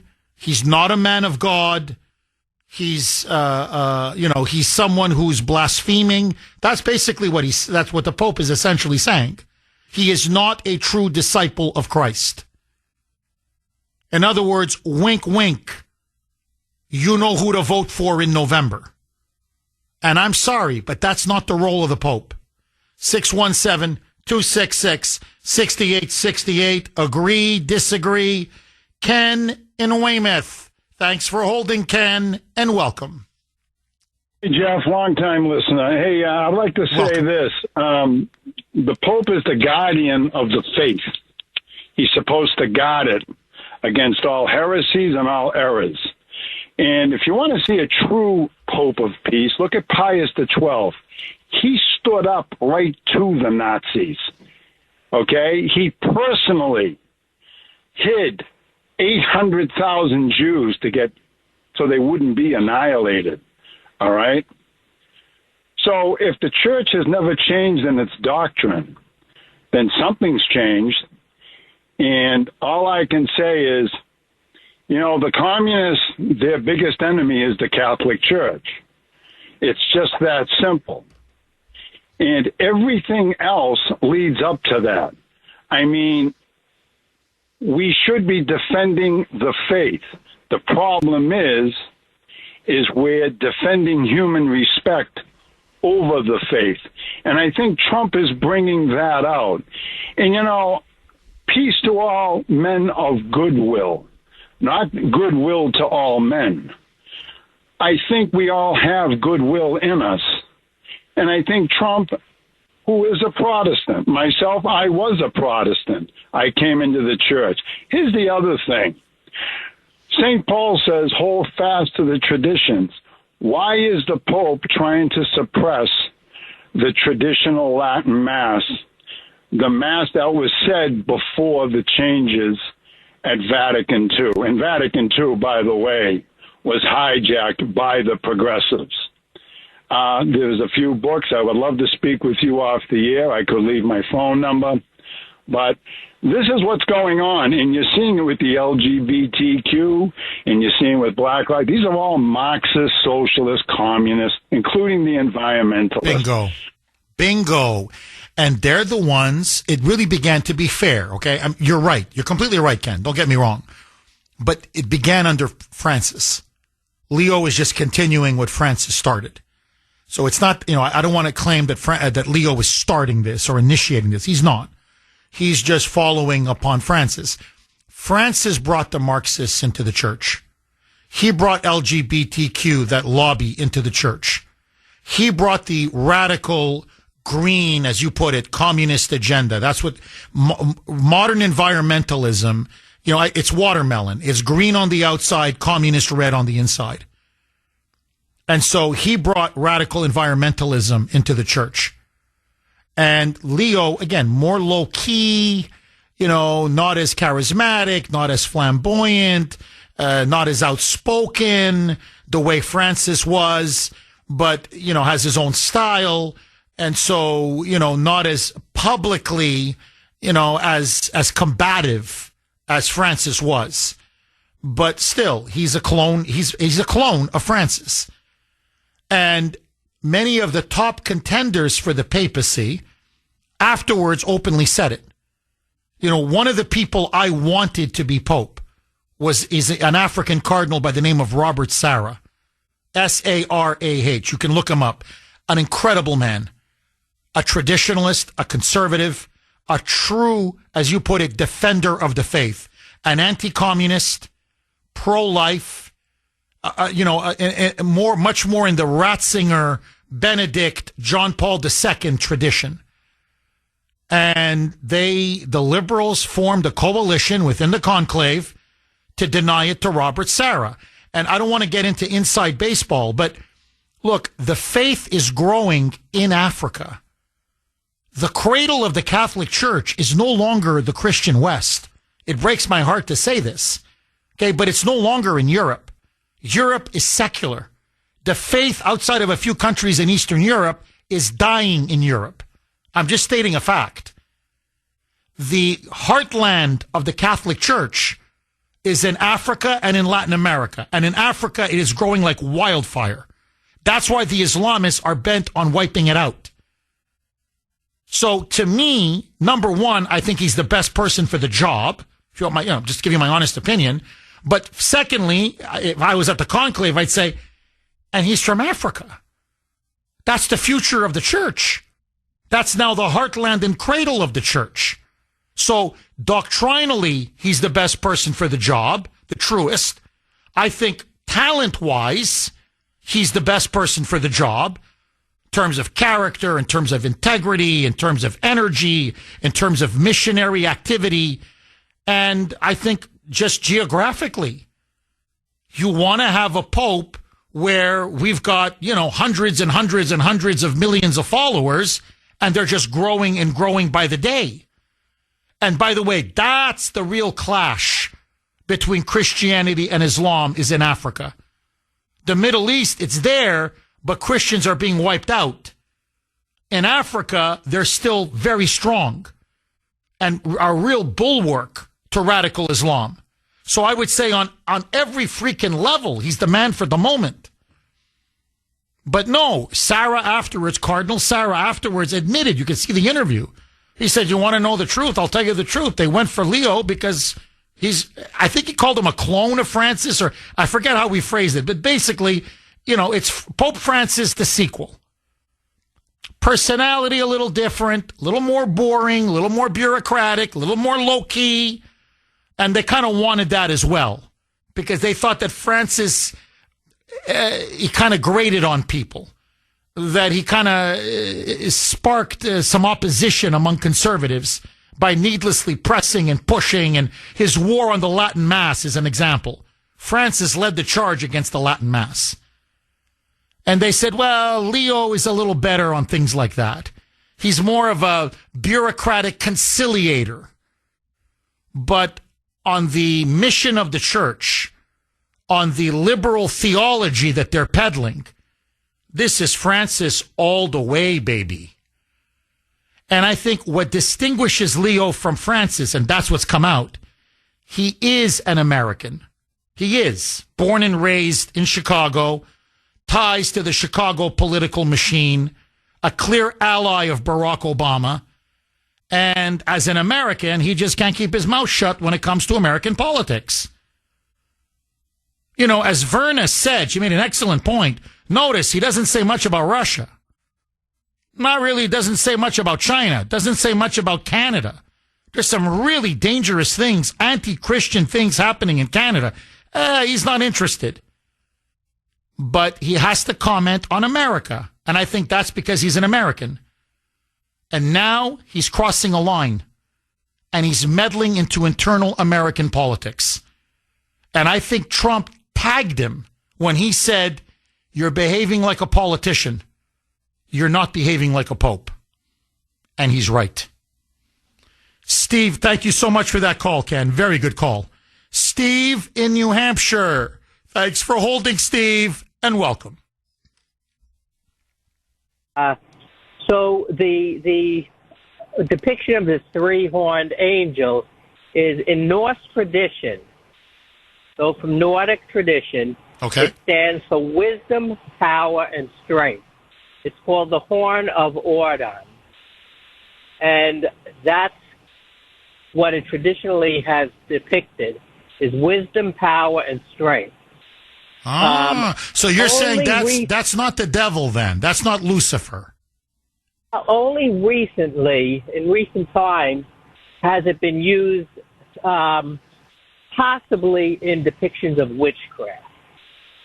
But the original tradition is called the Horn of Ordon. I believe it's O-R-D-O-N. And that's what it depicts, the wisdom, power, and strength. Steve, I'm just curious, why would that image, that angel, the three-horned angel, why would that even be included in this picture of Trump, allegedly as the Messiah.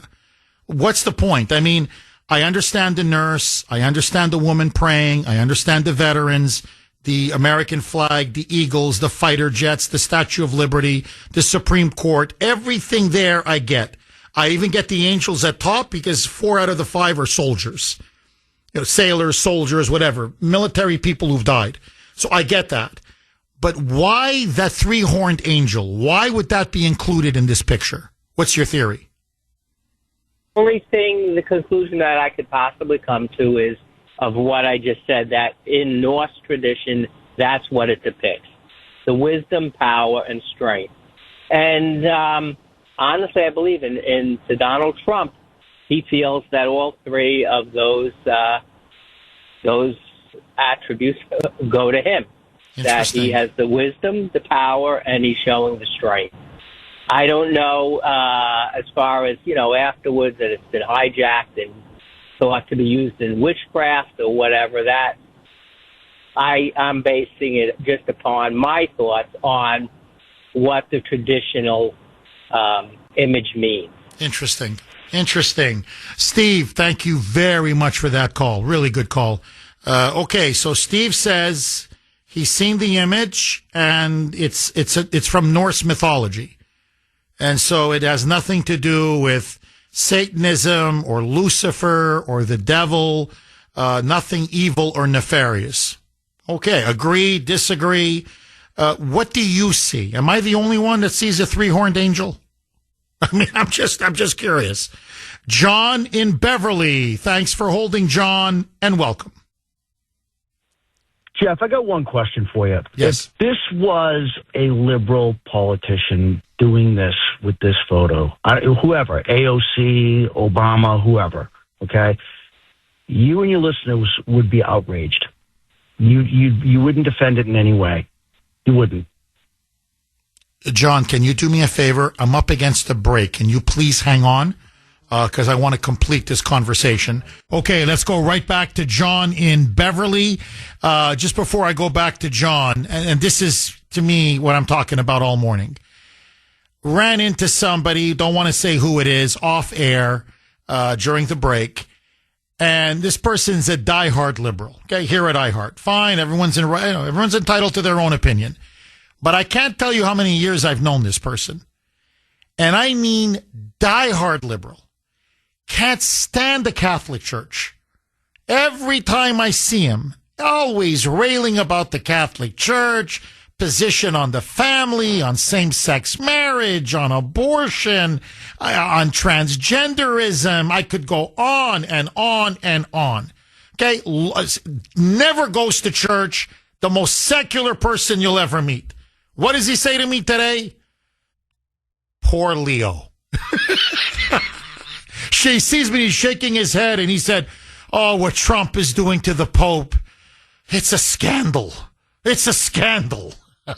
Like, when did you ever care about the Pope? When did you ever care about the Catholic Church? You phony, you fraud, you. Okay, anyway, let's go back to John in Beverly. He says the Kuhner man is being a phony, and most of the callers and listeners are being a phony and a hypocrite, because if a Democrat or a liberal had posted an image of themselves as, say, Jesus, say Bernie or AOC or Joe Biden or Kamala Harris, or take your pick, that we would be in an uproar. John, is that your position, or am I not stating it properly? That's it. Yeah, that's it. That's accurate. Okay, now, so John, I mean, I've said it multiple times. I think it was blasphemous. I think Trump was wrong to have posted that image, and I'm happy he took it down. So I can't speak for the other callers, but certainly I wasn't happy with him when I saw that, and I was one of the people that said take it down, and he took it down. So. John, my question to you, I guess I would just flip it, is, if we had a conservative pope who was meddling, say, under Biden or in a Democrat presidency and saying, secure that border, Stop allowing illegals to pour into your country. You need to start deporting illegal aliens. Innocent Americans are being slaughtered. Or your defense of abortion is an abomination and you need to change your ways. Or your embrace of transgenderism is a violation of the church's teachings and of God's natural law. I think the Democrats would be in an uproar. I think they would be saying, stay in your lane. You have no right to meddle into internal American politics. But now that this Pope is attacking Trump, suddenly they love him and it's okay. You see, when a liberal Pope challenges Trump, then that's not meddling. But if a conservative Pope challenges a Democrat president, then it is meddling. I mean, do you see the hypocrisy there, John? Sure, I'm not defending what the Pope did or didn't do. That's not the point. The point is, you said a moment ago that you spoke out against what Trump did, but you also laughed at it because you said, oh, he's just giving a little, ribbing to the Pope or whatever it is you said. You know what I mean? Ha, it's okay. It isn't okay. And frankly, that image in the background, the horns, the three horns, that's not the Antichrist. The Antichrist is the one dressed like Jesus. So Trump is now the Antichrist? I think anyone who goes out and poses like that is meddling with something really dark. And if you think it's just a joke, good for you. Well, I mean, John, how about Obama when he compared himself to the Messiah? I thought that was offensive too. I'm not a liberal, Jeff. No. I'm not saying you are. No. I'm not saying you are. I'm saying, but other presidents have done it and they didn't get any blowback. But all of a sudden now Trump is the Antichrist because of a joke, of a troll. I mean, it's offensive. It's blasphemous. But I mean, how many things are offensive and blasphemous? Now, I'll just give you an example. Stalin wasn't the Antichrist. Mao wasn't the Antichrist. Hitler wasn't the Antichrist. The Ayatollahs in Iran, just to give them as an example, who literally call for the murder of innocent men, women, and children. They're not the Antichrist, who speak on behalf of God. That's what Allah means. It's Arabic for God. So they're taking upon the mantle of God, the voice of God, in order to champion conquest, war, and genocide. That's not the Antichrist? I mean, just think about what you're saying. So Trump is the Antichrist? Don't you think that's a little bit extreme, John? I think he's a manifestation of it.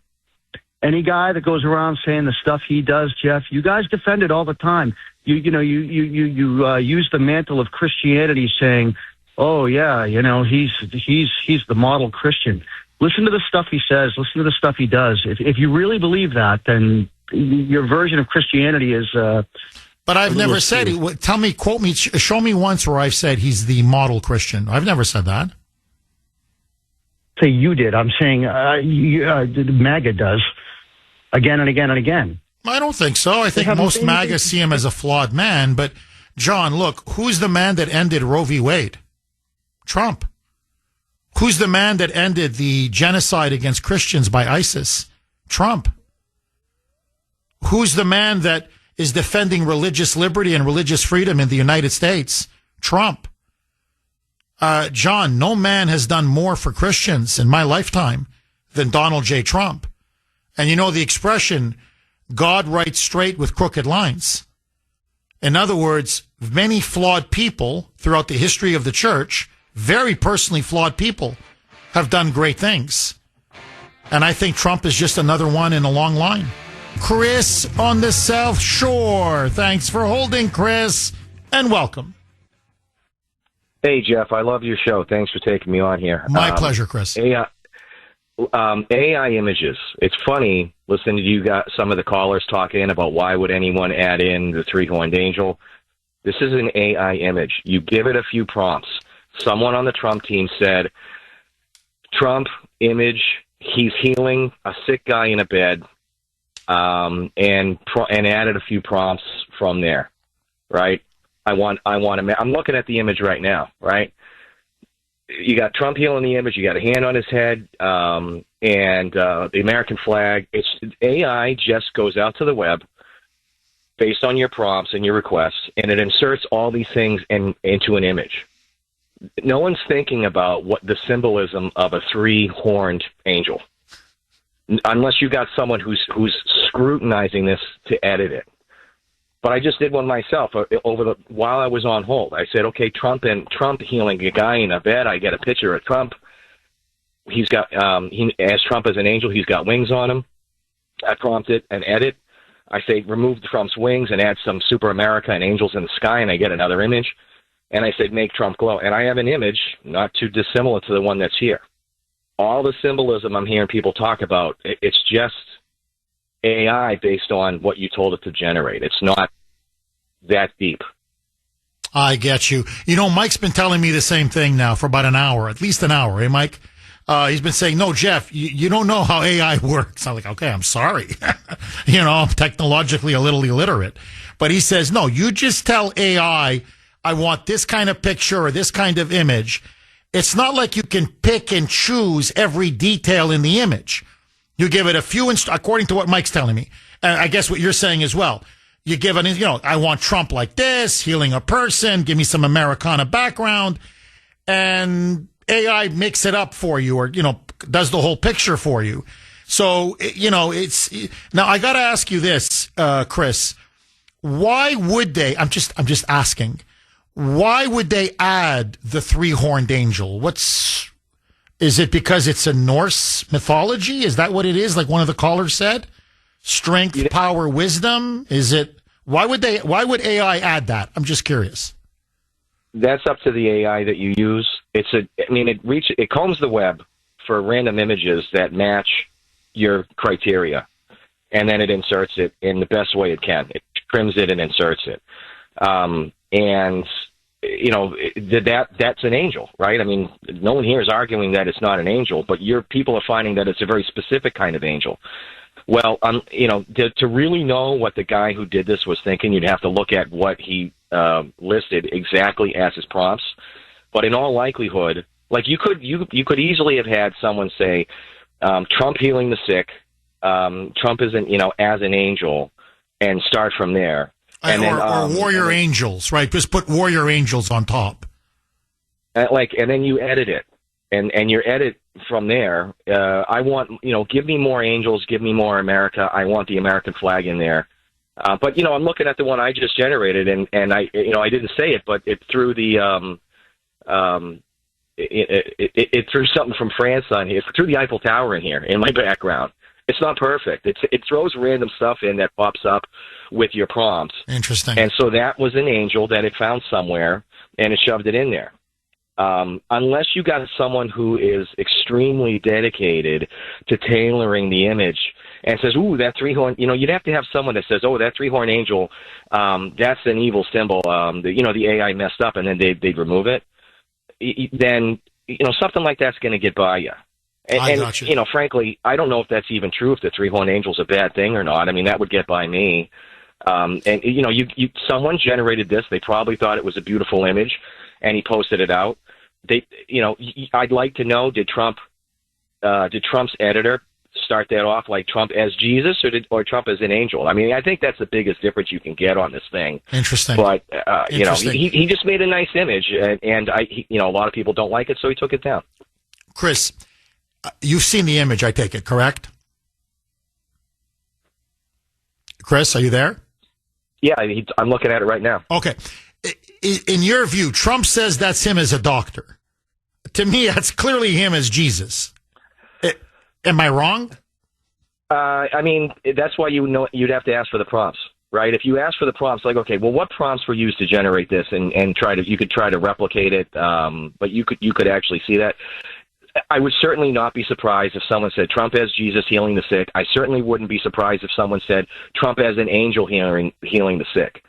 And you're going to come up with a very similar thing. I see what you're saying. That's interesting. That's interesting. Yeah. Okay, Chris, that's a really good call. I think you've clarified a lot, Chris. And thank you so much for that call. So, okay, that's interesting. So Chris is saying, look, either they said, Trump as Jesus or Trump as an angel. And then they kind of just worked off of that and edited that. And that's interesting. Okay. But I don't think it's Trump as a doctor. Maybe as a healing angel. I get that. And you just clip the wings and, and, there you go. Because when I think doctor, honestly, I think, stethoscope, usually like a surgical mask, or what do you call it? Like the blue outfit that many doctors, that's more of a surgeon, but, or the white coat, the white lab coat that they wear. My GP, every GP I've seen has that white lab coat. So if I see a doctor, I'm thinking white lab coat, stethoscope, something like that. I don't see a robe with light flowing from the hands, with angels above. I've never seen a doctor like that. Marlene in Waltham. Thanks for holding, Marlene, and welcome.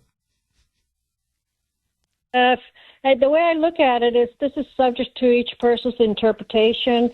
And my interpretation, I'm looking at it right now, is Jesus is within us once we accept him as our Savior through the Holy Spirit. And I believe, and that he believes that. And he's become more of a Christian now. So we all go through phases and levels of learning. And I believe that he believes what Jesus is, the healer, and that he's healing many people. He had that woman yesterday, McDonald's, come in, and her husband's was ill, and all this and that, and he's helping them because of now they don't have to pay the tips and all that type of thing. You know what I'm talking about? No, I mean, Marlene, yes, I do know what you're talking about. And you see, look, Marlene, that's another reason why upset is not the right word, but I'm a little annoyed with the president on this image. And I'll tell you why, because it's blown off the radar, the incredible exchange he had with that, DoorDash grandma, as she's called, where she brings McDonald's to the Oval Office. I think it's for the Secret Service, but Trump takes these bags, he thanks her, and then he says, hey, come on, why don't you stay with me? Come on, I'm going to talk to the press and come and stay with me. And he tells the media, it's a really powerful story, that here's this elderly woman, Grandma DoorDash, who, because of the one big beautiful bill, $11,000 she got to keep in her pocket because of no tax on tips. And you're like, well, wow, that's great. But then Trump says, no. She's got a sick husband. He's got cancer. And that $11,000 is going a long way to help with her husband's cancer treatment. That's when he said, look, I'm telling you, we're healing people. We're helping people. That's what I'm trying to do for the country. And that's what my big, beautiful bill, that's what I'm trying to do, to the people who are the recipients or the beneficiaries of the one big, beautiful bill. That story got lost over all of the uproar over the image. Most people aren't going to remember Grandma DoorDash, but they are going to remember, was it blasphemous? Was it not blasphemous? So honestly, Marlene, you know how much I love the president, but I go back to an earlier text I read from a diehard Trump supporter. Would it kill him to have a social media advisor? Just somebody, write what you want, Mr. President. Just bounce it off. Let me look at it. And, no, not this one. This one, this one's not going to be good for you. Have somebody take a look at it, a second pair of eyes. In other words, help me help you. Okay, I just got a personal text maybe about 5 minutes ago from my wonderful sister, Jennifer, out in Tucson, Arizona. Now, just so that you know where she's coming from, we were both raised in a Catholic family, obviously. She's a cradle Catholic like I am. However, I'm a regular churchgoer. I go every Sunday, no matter what. And of course, the holy obligation days as well. My sister's a bit different. She's more of a cultural Catholic. She's got the values of many Catholics, but I think she only goes maybe twice a year, Easter and Christmas, so she's not a regular churchgoer. But this is what she wrote. Jeff, and by the way, voted for Trump 3 times. She's MAGA all the way. This is what she wrote to me. Jeff, I don't like that image. It's definitely not a doctor. It looks like Jesus. And I don't buy Trump's clarification that the image of him is being depicted as a doctor. So she doesn't like the image. She says it does look like Jesus, and I don't want to put words in her mouth, but basically he should have just apologized and not come up with the excuse, oh, I was being a doctor. I thought I was being depicted as a doctor. So, so she's not happy with Trump. She's still going to vote for him, support him. She's going out in the midterms. She's going to back him all the way, but this doesn't sit well with her. Jack in Rowley. Thanks for holding, Jack, and welcome. Show, long-time Catholic, K through 8, raised with the nuns of the Incarnate Word, Blessed Sacrament. I give Trump a pass for what you said, the Roe v. Wade. I mean, think of the millions of children that have been murdered. And the Vatican, I've always had problems with the Vatican, but not my local priest. My local priest handled abortion and LGBTQ in one sermon in 20 minutes. Not afraid to go there. So I think people should kind of give Donald Trump a pass. He's trying to, in that picture that I saw, I think it was an AI mistake, and I think he's trying to show that the U.S. is getting to the healing of the nation, healing of medical things that they've been hiding from us for years. Look at what's come out on cancer just this last couple of years. Well, Jack, I got to say this, and you make, by the way, a couple really excellent points. I've never had a problem with my local priest either. I mean, I wish my local priest was, would speak out more on abortion and be more pro-life. But what I'm saying is, when it comes to confession, when it comes to, my kids are getting prepared, Ashton's getting ready for confirmation, Ava had her communion, I can't say I've had an issue with the church. They've been very good, very nice, very respectful, very cordial. Whenever we've needed something, they've always been there for us. And generally, when I talk to people at the local parish level, they're very happy. It's when you get into the internecine politics and the backroom dealing of the Vatican, that's where people start to find things distasteful. So I really understand where you're coming from. And look, you're right. Trump is trying to heal the country. In some ways, he's trying to heal the world. And so I can certainly understand why, he and the people around him thought, hey, let's go ahead with this. But, Jack, I got to tell you, when I saw the image, I said, no, he looks like Jesus. And I'm sorry, that's blasphemous. Now I get it. You're giving him a pass. I hear you. But he did take it down. See, that's the other thing about Trump. How many people were complaining about Biden's open border? What did this guy do? For 4 years, nothing. Trump gets backlash from his own voters on this, people that he respects, and he says, okay, that wasn't my intention to offend you. If I offended you, I'm taking it down. So that's the other thing. He listens to his voters. And so I'm happy that he took it down, and he took it down quickly. Jack, thank you so much for that call. Good call. Melissa, I've got 1 minute left. I hate to do this to you. Go. Oh, my gosh. Hey, Kuhner. Hi, Kuhner Country. Okay, I am MAGA all the way. I did not see a beard or long hair on Trump. He was not trying to be Jesus. By the way, Jesus granted all 12 apostles the authority to heal and cast out spirits and raise the dead. He's not trying to be Jesus. He's just trying to be Trump and stick it to the Pope to just stay in his lane. And I love Kuhner Country. Melissa, I mean, what about the robe and the red sash and the light coming from his hands?